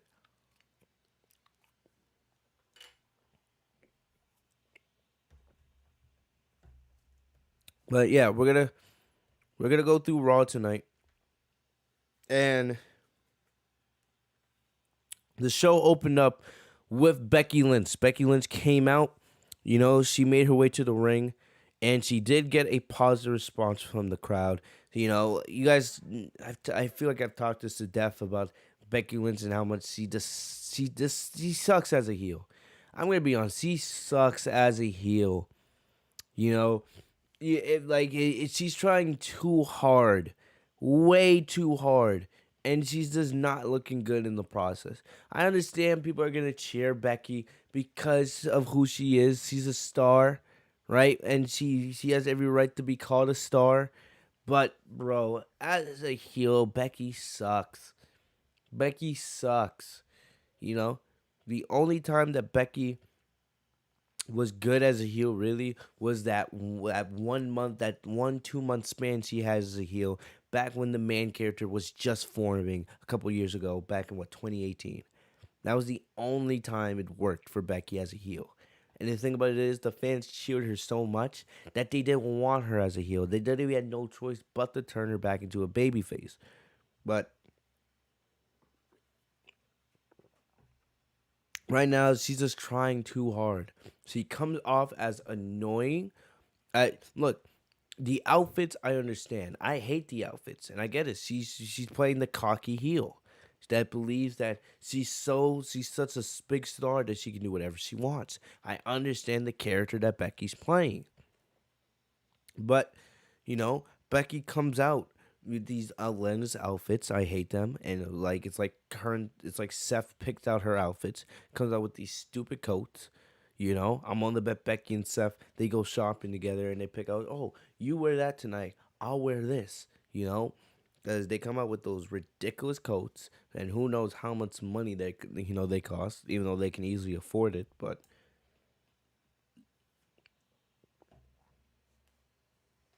they come out with those ridiculous outfits. Becky comes out and she comes off as annoying on the mic. Annoying on the mic. She talked about how she said she does what she wants, and she was gonna spoil the fun for Adam Pearce and Sonya Deville, and then announce herself as the first person drafted to Raw, which was no surprise. After Charlotte got drafted to SmackDown on Friday, it was pretty obvious that since Becky was champion, she was gonna be drafted to Monday Night Raw.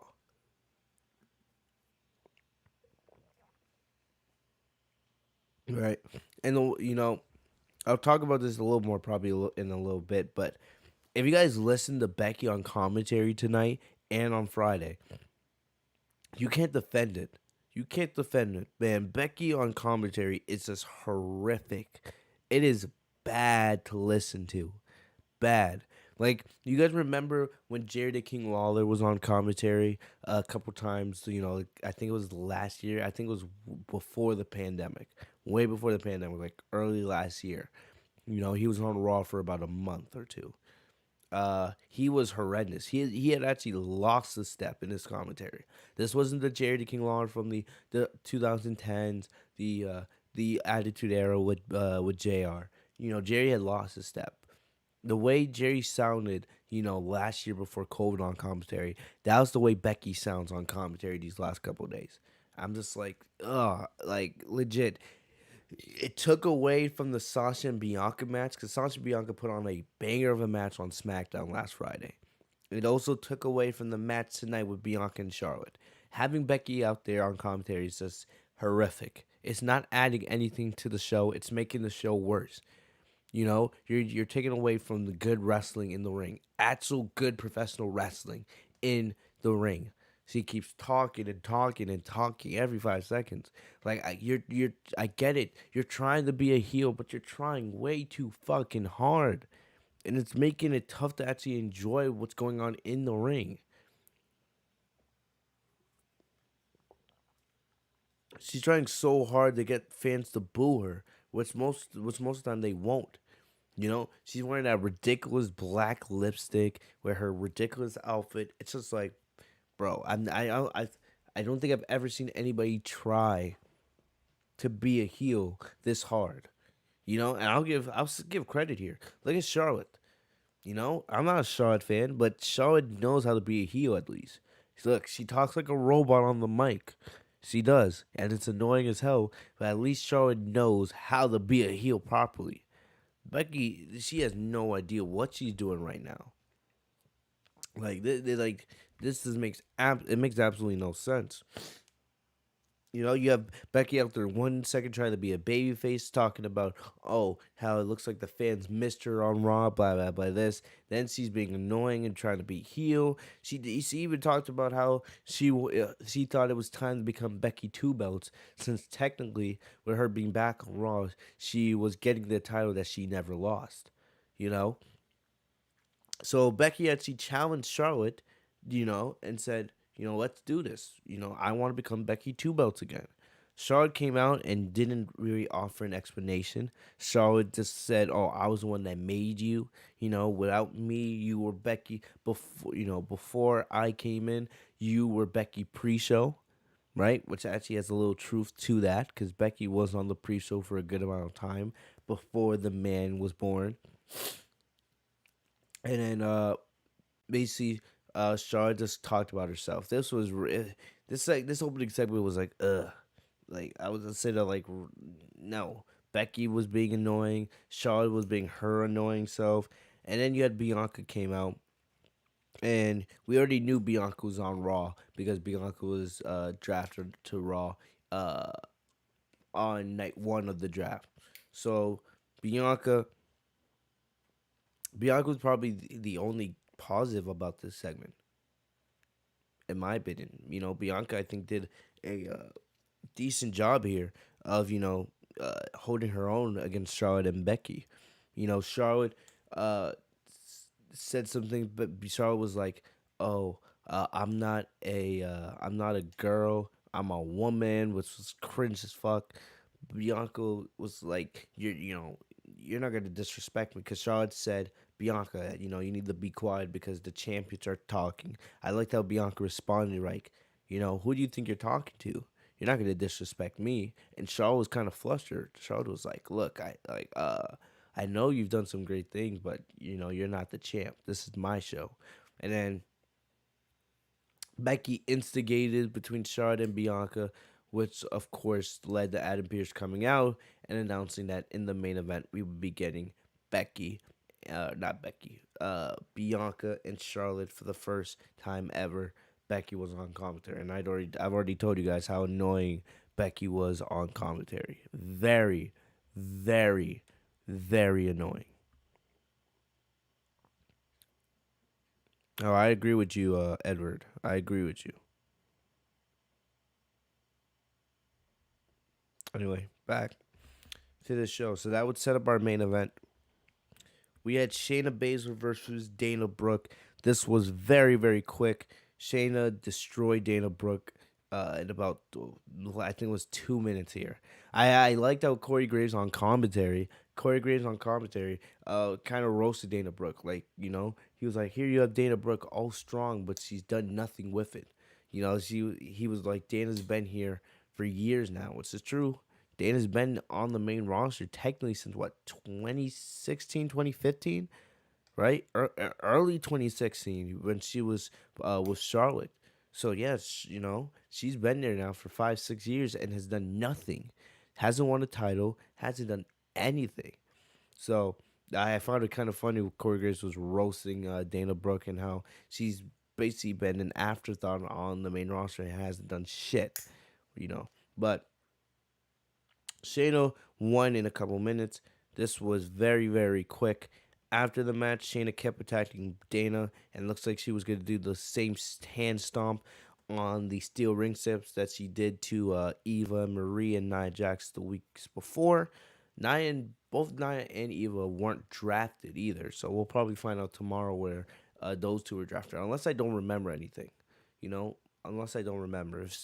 If someone knows in the chat where those two were drafted, just let me know. But I don't remember Nia and Eva being drafted.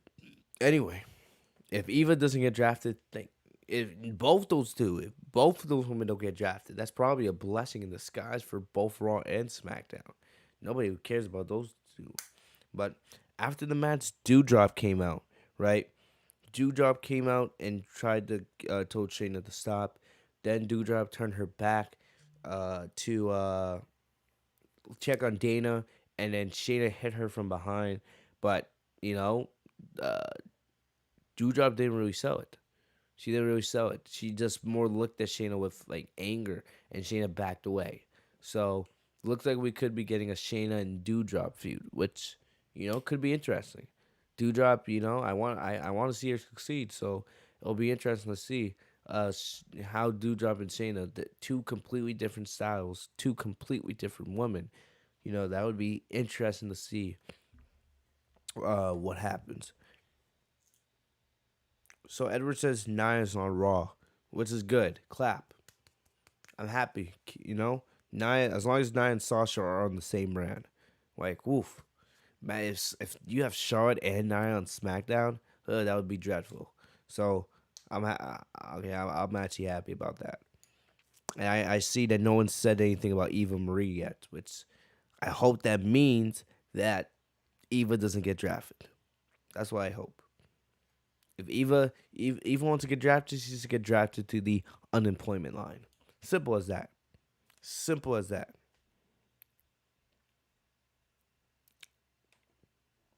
Uh,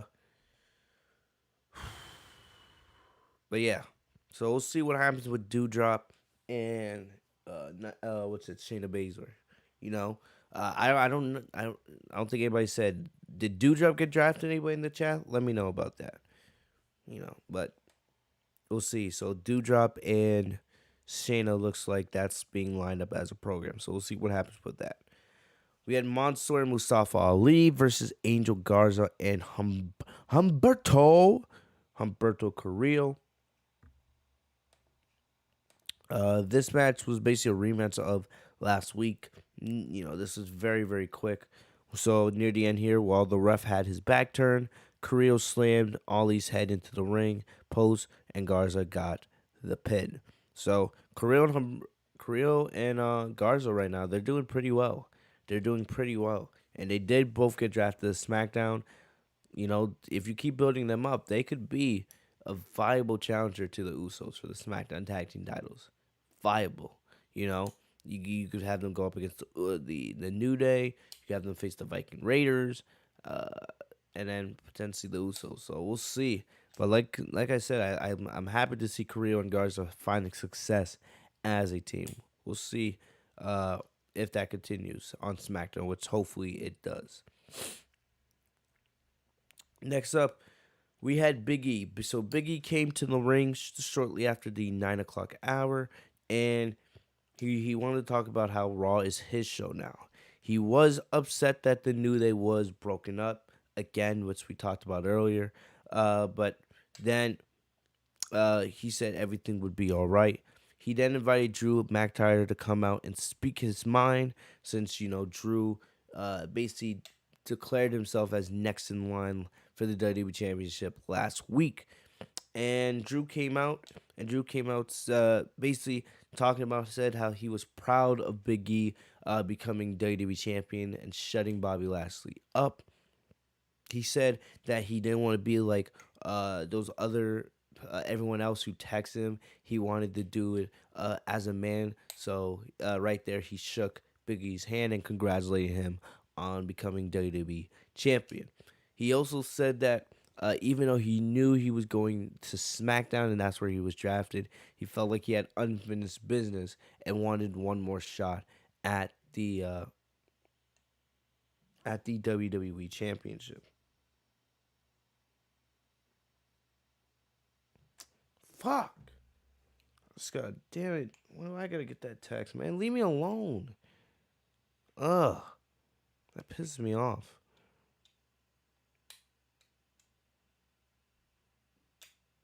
Anyway. Uh so then Ziggler and Robert Roode came out. Even though technically it was like Bob. It was called, what?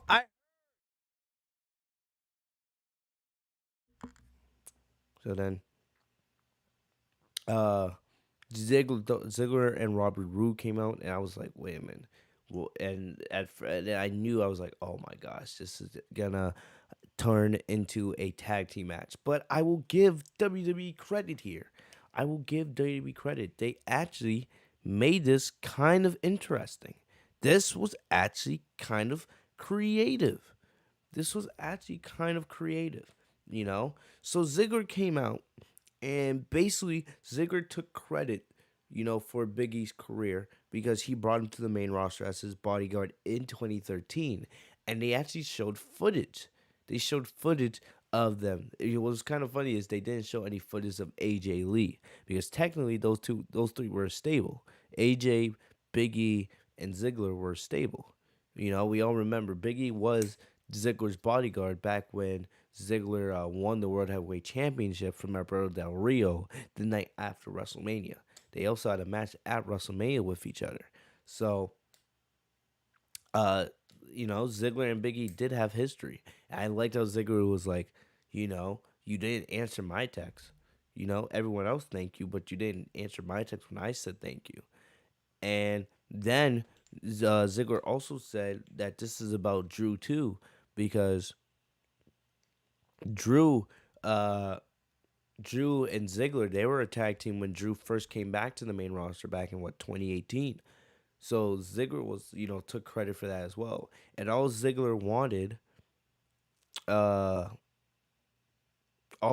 wanted was a thank you. So I actually gotta give WWE credit. I liked how they brought, that footage for the past. To show fans some of the history that Ziggler had with both men. And it actually made sense here. It wasn't just, Ziggler and Rude coming out talking about how they had been ignored or stuff like that. This was actually done pretty well. I actually enjoyed this segment a lot. I like when WWE actually makes sense of things. I like when they're actually kind of creative. This was creative.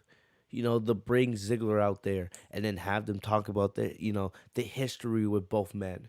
And then Ziggler, of course, being the heel, demanding a thank you from both. Uh, but Ziggler just wanted a thank you. He kept saying it. All I want is a simple thank you. And then Rude then took some shots at McIntyre, right? And so Rude was calling himself Big Bob. So I don't know if his name is being changed back to Bobby Roode, Remember, he was Bobby Roode before. Then they changed it to Robert Roode. Now he's calling himself Big Bob. I don't know. And then McIntyre then called him all right, but McIntyre called himself Big D, which of course you guys get the joke there. Big D, you guys know what that means. So the way Biggie looked at uh, McIntyre after he said that was kind of hilarious. And then after it was all done, Big E said, "The only thing that we owe you is an ass whooping." And of course, this turned into a tag team match. Which, of course, this wasn't a bad tag team match. When you have Big E, McIntyre, Ziggler, and Roode in there, right, four really good wrestlers, it's nearly impossible for them to have a bad match. So this was this was a decent match, not bad at all. Uh, so Biggie got hit with zigzag after getting the hot tag here and dominating for a little bit. Ziggler hit the zigzag, but McIntyre made the save. Then, as Biggie was setting up for the big ending, McIntyre tagged himself in. Classic thing they always do with the baby faces. So McIntyre tagged himself back in and hit the Claymore kick for the win. 1, 2, 3. So after the match, Biggie was a little bit like, okay, he was taken aback because McIntyre came in and took the glory for himself. But Robert Roode tried to sneak attack Biggie, and Biggie hit him with a big ending. And then Biggie accepted McIntyre's challenge for Crown Jewel. So now it's set Biggie versus McIntyre for the WWE Championship at Crown Jewel. I expect Biggie to win, and I think Drew will then go over the SmackDown and start setting his sights on Roman Reigns and the Universal Championship. Next up, we had Nikki ASH and Rhea Ripley versus Natalya and Tamina for the Women's Tag Team Championships. This match didn't mean anything really. It was just whatever. I I didn't think Natalya and Tamina really had a shot here of regaining their tag titles. So uh basically Natalya and Tamina did a good job of isolating Nikki from Rhea in the corner, but eventually Ripley got the hot tag. Uh she hit, so then she went after Natalia. Tamina got back in there and tried to push, the match back in their favor. But eventually, Rhea was able to hit the Riptide on both women. And then uh, she tagged Nikki back in, right? Because she could easily got the pin after the Riptide. But then she tagged Nikki back in and she put Nikki on her shoulders. And they got a splash for the victory to retain their tag team championships. But we already talked about this earlier. Right now, there is no women's tag division on SmackDown. I mean, in general, on Raw and SmackDown. You broke up Natalya and Tamina tonight in the draft. You also broke up Shotzi and Tegan Knox. So I don't know. I expect probably we're gonna see more made up teams, which is always fun, right? But hopefully they at least make some sense. But you know, uh, they broke up, most of the women's tag teams tonight. So for right now, Ripley and Nikki don't really have any competition. So we'll see what happens. I'm willing to bet next week on Raw, we'll see some random two women now as a tag team. Watch it be, I don't know, Dana Brooke and Liv Morgan, something like that. But we'll see. But it's an endless cycle. Make up teams, break them up a couple months later, form new teams. So we'll see what happens with the women's tag titles. So we had Goldberg and Bobby Lashley. They had a face to face here. Basically, we know that their match is official for Crown Jewel. And this is a segment I might actually play. I know we haven't played any segments tonight, but I'm probably gonna play this one for you guys just because.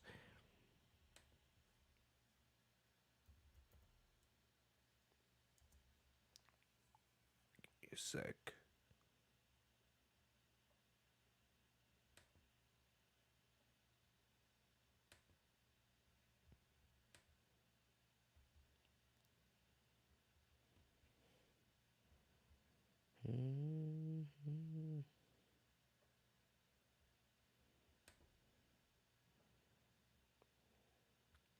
I got it. Here we go.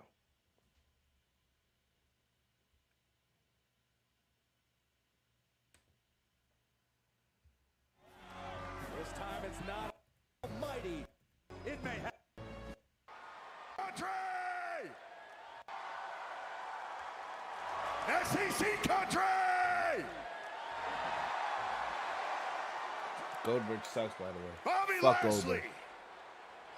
has the audacity to claim that what he did to my son Goldberg sucks, by the way. was a Fuck misunderstanding. Goldberg.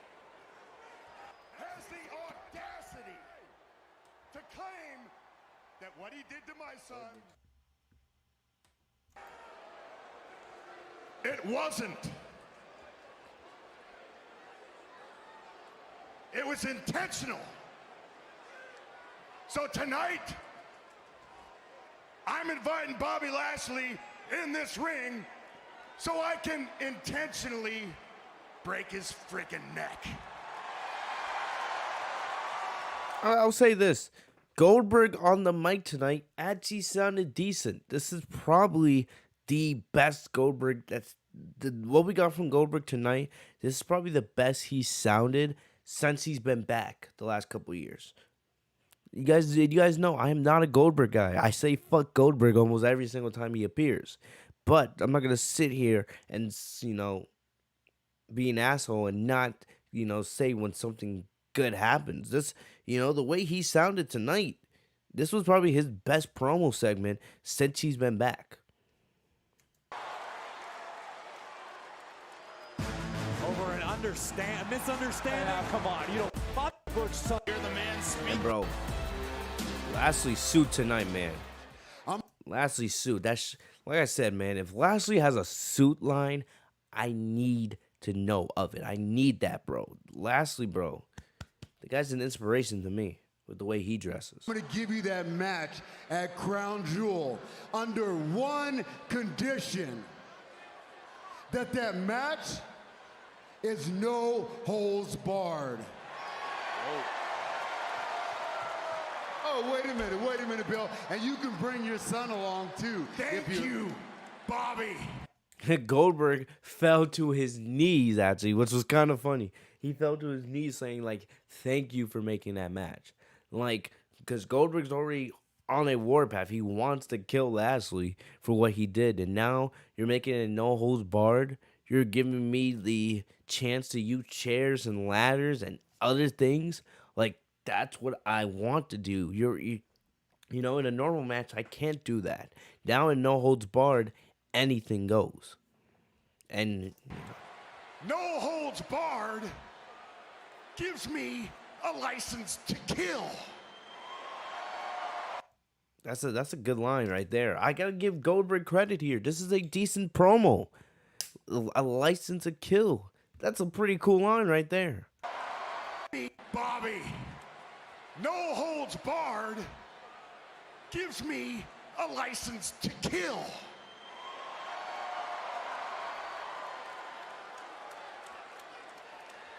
You think I'm crazy, and I am. You want an apology? I'll give you an apology. I'll apologize to your kids after I leave your lifeless body in the middle of the ring, gasping for air. Because there's one thing for sure, Bobby Lashley. You're next. And you're dead. You gotta wonder, does Bobby Lashley realize what he just signed up for at Crown Jewel? Listen, we have seen Goldberg compete countless times in WWE.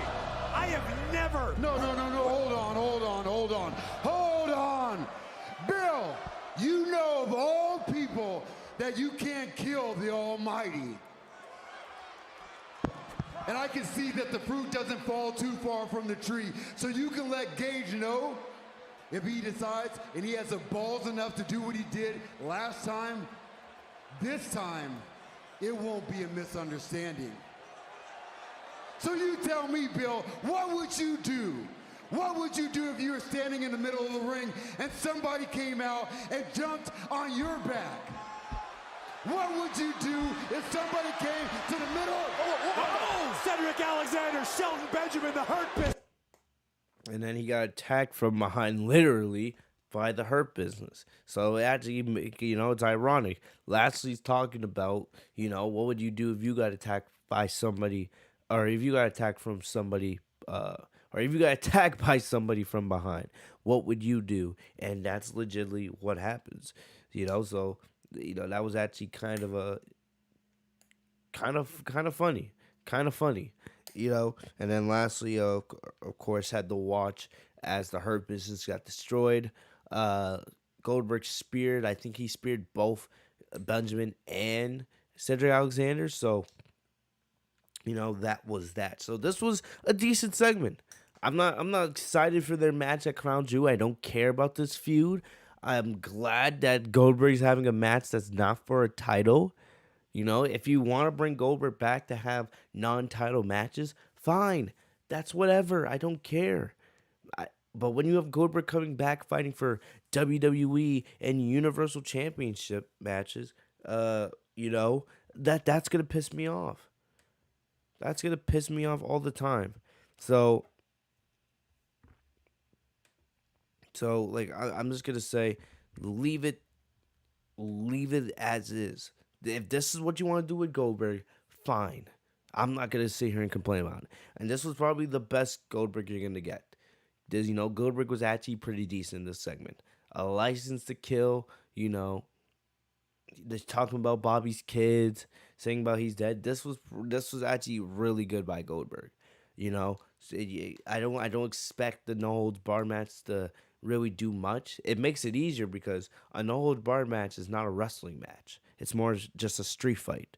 So I feel like that might be the best for Goldberg at this time. Really. It could be dangerous, of course, because if, Lashley is free to unload on Goldberg, not hold back, sure, Goldberg could take some actual real punishment. Some chair shots, maybe a spear through a barricade, things like that. That could be, that could be dangerous for Goldberg's health. But still, no hold bar match is probably what you need here. And we'll see. This could end up being better than their SummerSlam match. Who knows? But so the segment did its job. I'm not saying I'm so excited for the match. Of course, I'm gonna watch Crown Jewel. We'll review it like we always do here on the channel.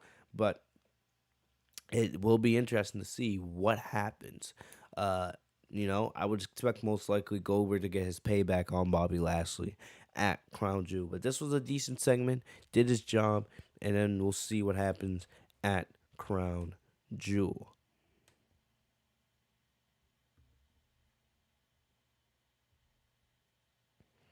Casey Morgan. Okay, so we got some more picks. So John Morrison stays on Raw. So Miz and Morrison are still on Raw, even though they're technically broken up. It'll be interesting. Once Miz comes back from Dancing with the Stars, will they continue the Miz and Morrison feud? Anyway, the Alpha Academy, so Gable and Otis, they're going to Raw. So, okay. Tony Storm stays on SmackDown. Okay. I am happy about that. Hopefully Tony can actually be used on SmackDown a little bit more. She has not been used at all, really. She's done nothing on SmackDown yet. And Selena Vega is going back to Monday Night Raw. Okay. I don't really have much to say about those picks. The only thing I would say is I want to see Toni Storm moved more on SmackDown. I want to see her used more on SmackDown. She's very, very talented. I'm not saying Toni Storm needs to become the SmackDown Women's Champion or anything like that. I feel like that's going to be I don't know if that would ever happen when you have people like Naomi and Sasha and Charlotte and Shayna Baszler in that division, and maybe Asuka, who knows. But I would love to see Toni Storm get used better on that brand.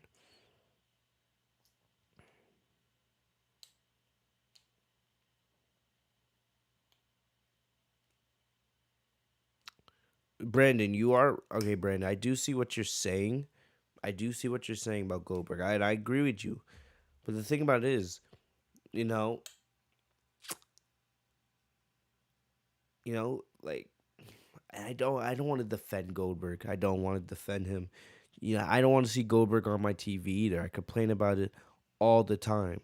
But if you're gonna use Goldberg, I would much rather him be used like this than be in a championship main event stealing title matches from other talent. I'd much rather see him do this. It's not him facing Bobby Lashley. Again, it's not gonna hurt if he beats Lashley at Crown Jewel. It's not gonna hurt Lashley. It's not for a title. He's going payback for his son. They're going the family route, and basically they're saying that Gase, right? That's his son's name, right? He's gonna be at Crown Jewel, so his son's gonna be getting some kind of payback on Lashley as well. It's gonna be part of that match. I'd rather much see Goldberg used in this role than be in the championship scene. We can't get it. We can, as much as I don't want to see Goldberg at all, I'd much rather see him like this than be fighting for titles. And I feel like almost everybody in the chat would agree with me on that. So, look, I'll take this. I'll take this for now. All right? I'll take Goldberg. I'll take Goldberg not fighting for championships every day of the week and twice on Sundays.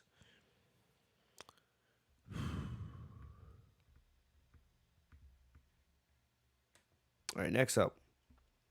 Enough talking about Goldberg. We had the New Day versus the Hurt Business. So this took place right after the Goldberg segment. So basically the Hurt Business were already nowhere near 100% because of what Goldberg had done to them earlier.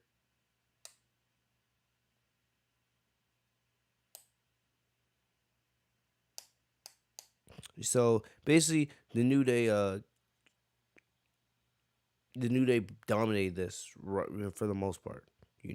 They dominated for the Hurt Business. They got a couple shots in, but for the most part, this was the New Day that took control. So Woods tagged in, and he almost fell off the apron a little bit because when he does that jump off the middle apron elbow drop, he had a little bit of a misstep, but he was able to recover, and he hit the elbow drop and got the win for his team. In a quick match. Afterwards, the Street Profits came out. They celebrated with the New Day, and they played with their solo cups, right? So this was a cool moment for fans of both teams. They teamed on Friday, and then they got to have a cool moment here on Raw. And last but not least, we got Charlotte versus Bianca Belair in the main event here. And I tweeted this out, like, why is WWE really giving this match away on WWE TV? This is a pay-per-view match. Someone reminded me that, this match took place in NXT on basically back in 2020. And the thing about it is that this was pre-COVID. This was, pre-COVID. Back when NXT was still NXT.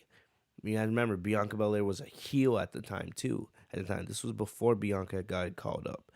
But the thing is, no one really remembers that match, especially for those people who don't watch NXT. For a lot of people, this is the first time they've got to see Bianca and Charlotte. And you guys got to remember the Royal Rumble. Bianca and Charlotte had a really good encounter. This is a dream for many. And as much as I'm not a fan for Charlotte, this is one of the big matches you can do for Charlotte now. This is a huge match you can do for Charlotte.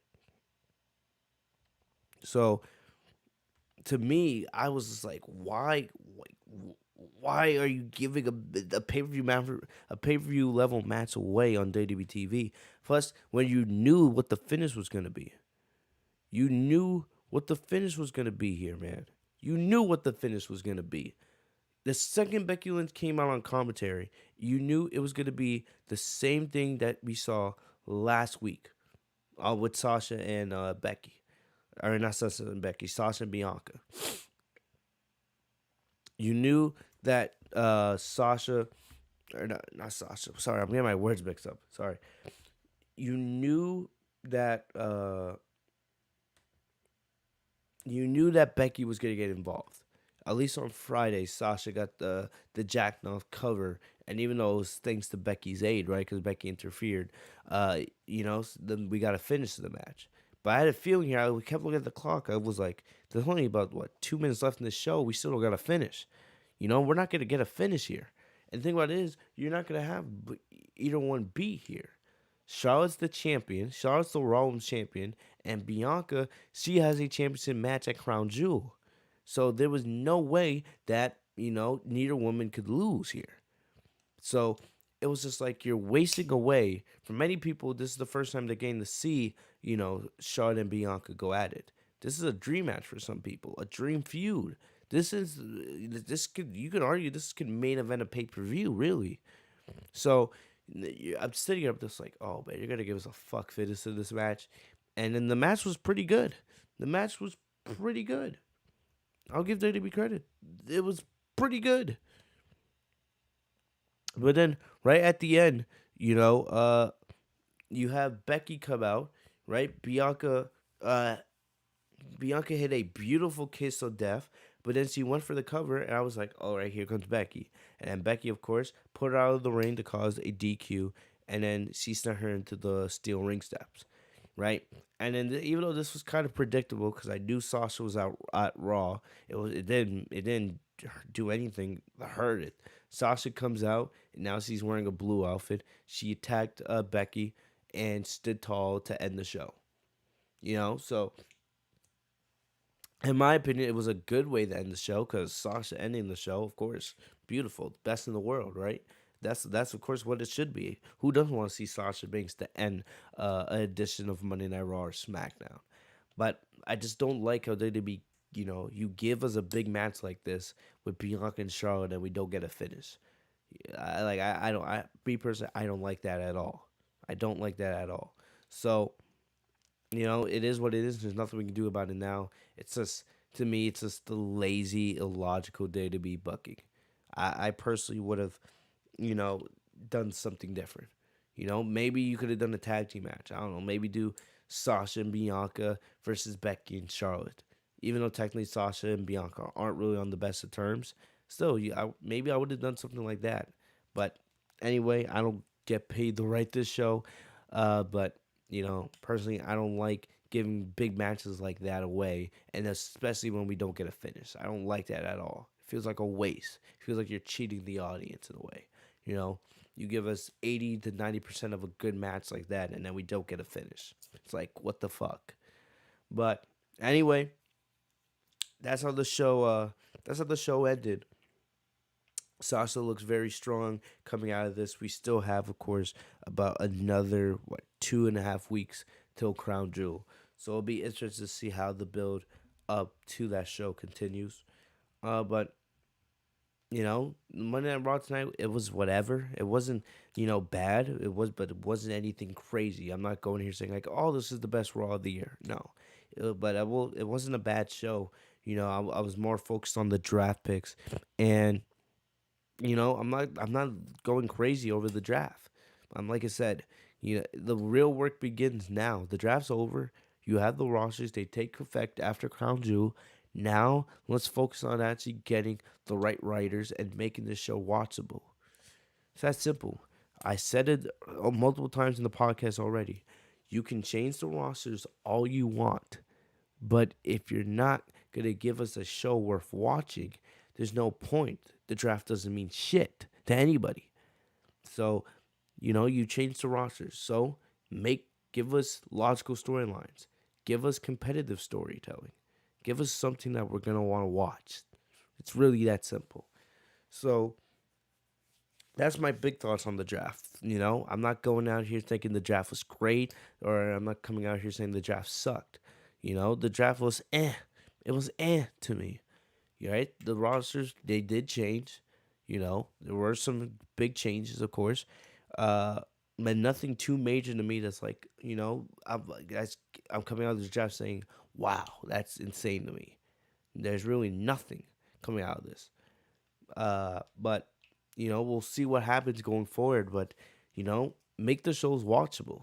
that's when we'll know what the true impact of this draft was. That's when we'll know if things were actually worth it. Because this is the way the rosters are going to stay till at least WrestleMania. Maybe they do another draft after WrestleMania. Who knows? But for the foreseeable future, these are the rosters. So now's the time. Give us fresh matchups. Give us fresh feuds. Give us competitive storytelling. Give us stuff that we can be invested in. That will tell us whether the draft was worth it or not. That's what we gotta look toward. So, in my opinion, you know, the the legacy of this year's 2021 WWE draft will depend on how WWE Creative books Raw and SmackDown. It's that simple. But other than that, guys, that's about all I got for you guys today. Thank you so very much for joining me here on the Legit Shoot podcast. I hope you guys enjoyed. I gave you guys a good 2 hour stream. We went over the draft. We talked about Raw. We talked a little bit about Crown Jewel, as that is WWE's next pay-per-view coming up. So definitely thank you guys for spending your time hanging out with me. No matter if you guys were on the stream or listening on demand, thank you guys. Your support means the world. I would ask before you guys leave, if you guys enjoyed the stream, leave a like on the video. It helps me out a ton as we try to push this out to more people. So leave a like before you guys head out. If you guys are new to the channel, hit that big red button and subscribe. Make sure to click that bell next to my name, Fitzmonk TV, so you guys are notified every time I post a new video. It is going to be a very busy week as we have a lot planned, a lot's going on in the community with wrestling and anime. So make sure you guys have those notifications enabled. Also, take care to everyone who live tweeted with me. As always, make sure you guys follow me on social media if you guys want to talk about guys want to talk about wrestling, guys want to talk about anime, any of that good stuff. My Twitter is in the link down below. As always, guys, I'm going to take one more look in the chat. Nothing else really. But either way, Brandon, I agree with you completely. Brandon says there is nothing to go crazy over. WWE needs to fuse the rosters. You're right. You're right. Brandon says I literally have no wrestlers for both shows. I agree with you, man. My allegiance, Brandon, my allegiance goes to the show that Sasha Banks is on. How about that? How about that quote to end the stream? How about that? How you like that, bro? Anyway, that's about all I got for you guys today. Thank you guys for everything. I'll see you guys later. I plan to be back here later this week with the SmackDown review. Maybe AEW. We'll see. But, like I said, I'll try my best. I'm very busy, but I hope you guys enjoyed tonight's stream. Other than that, I'll see you guys later. Stay safe and healthy, y'all. Peace.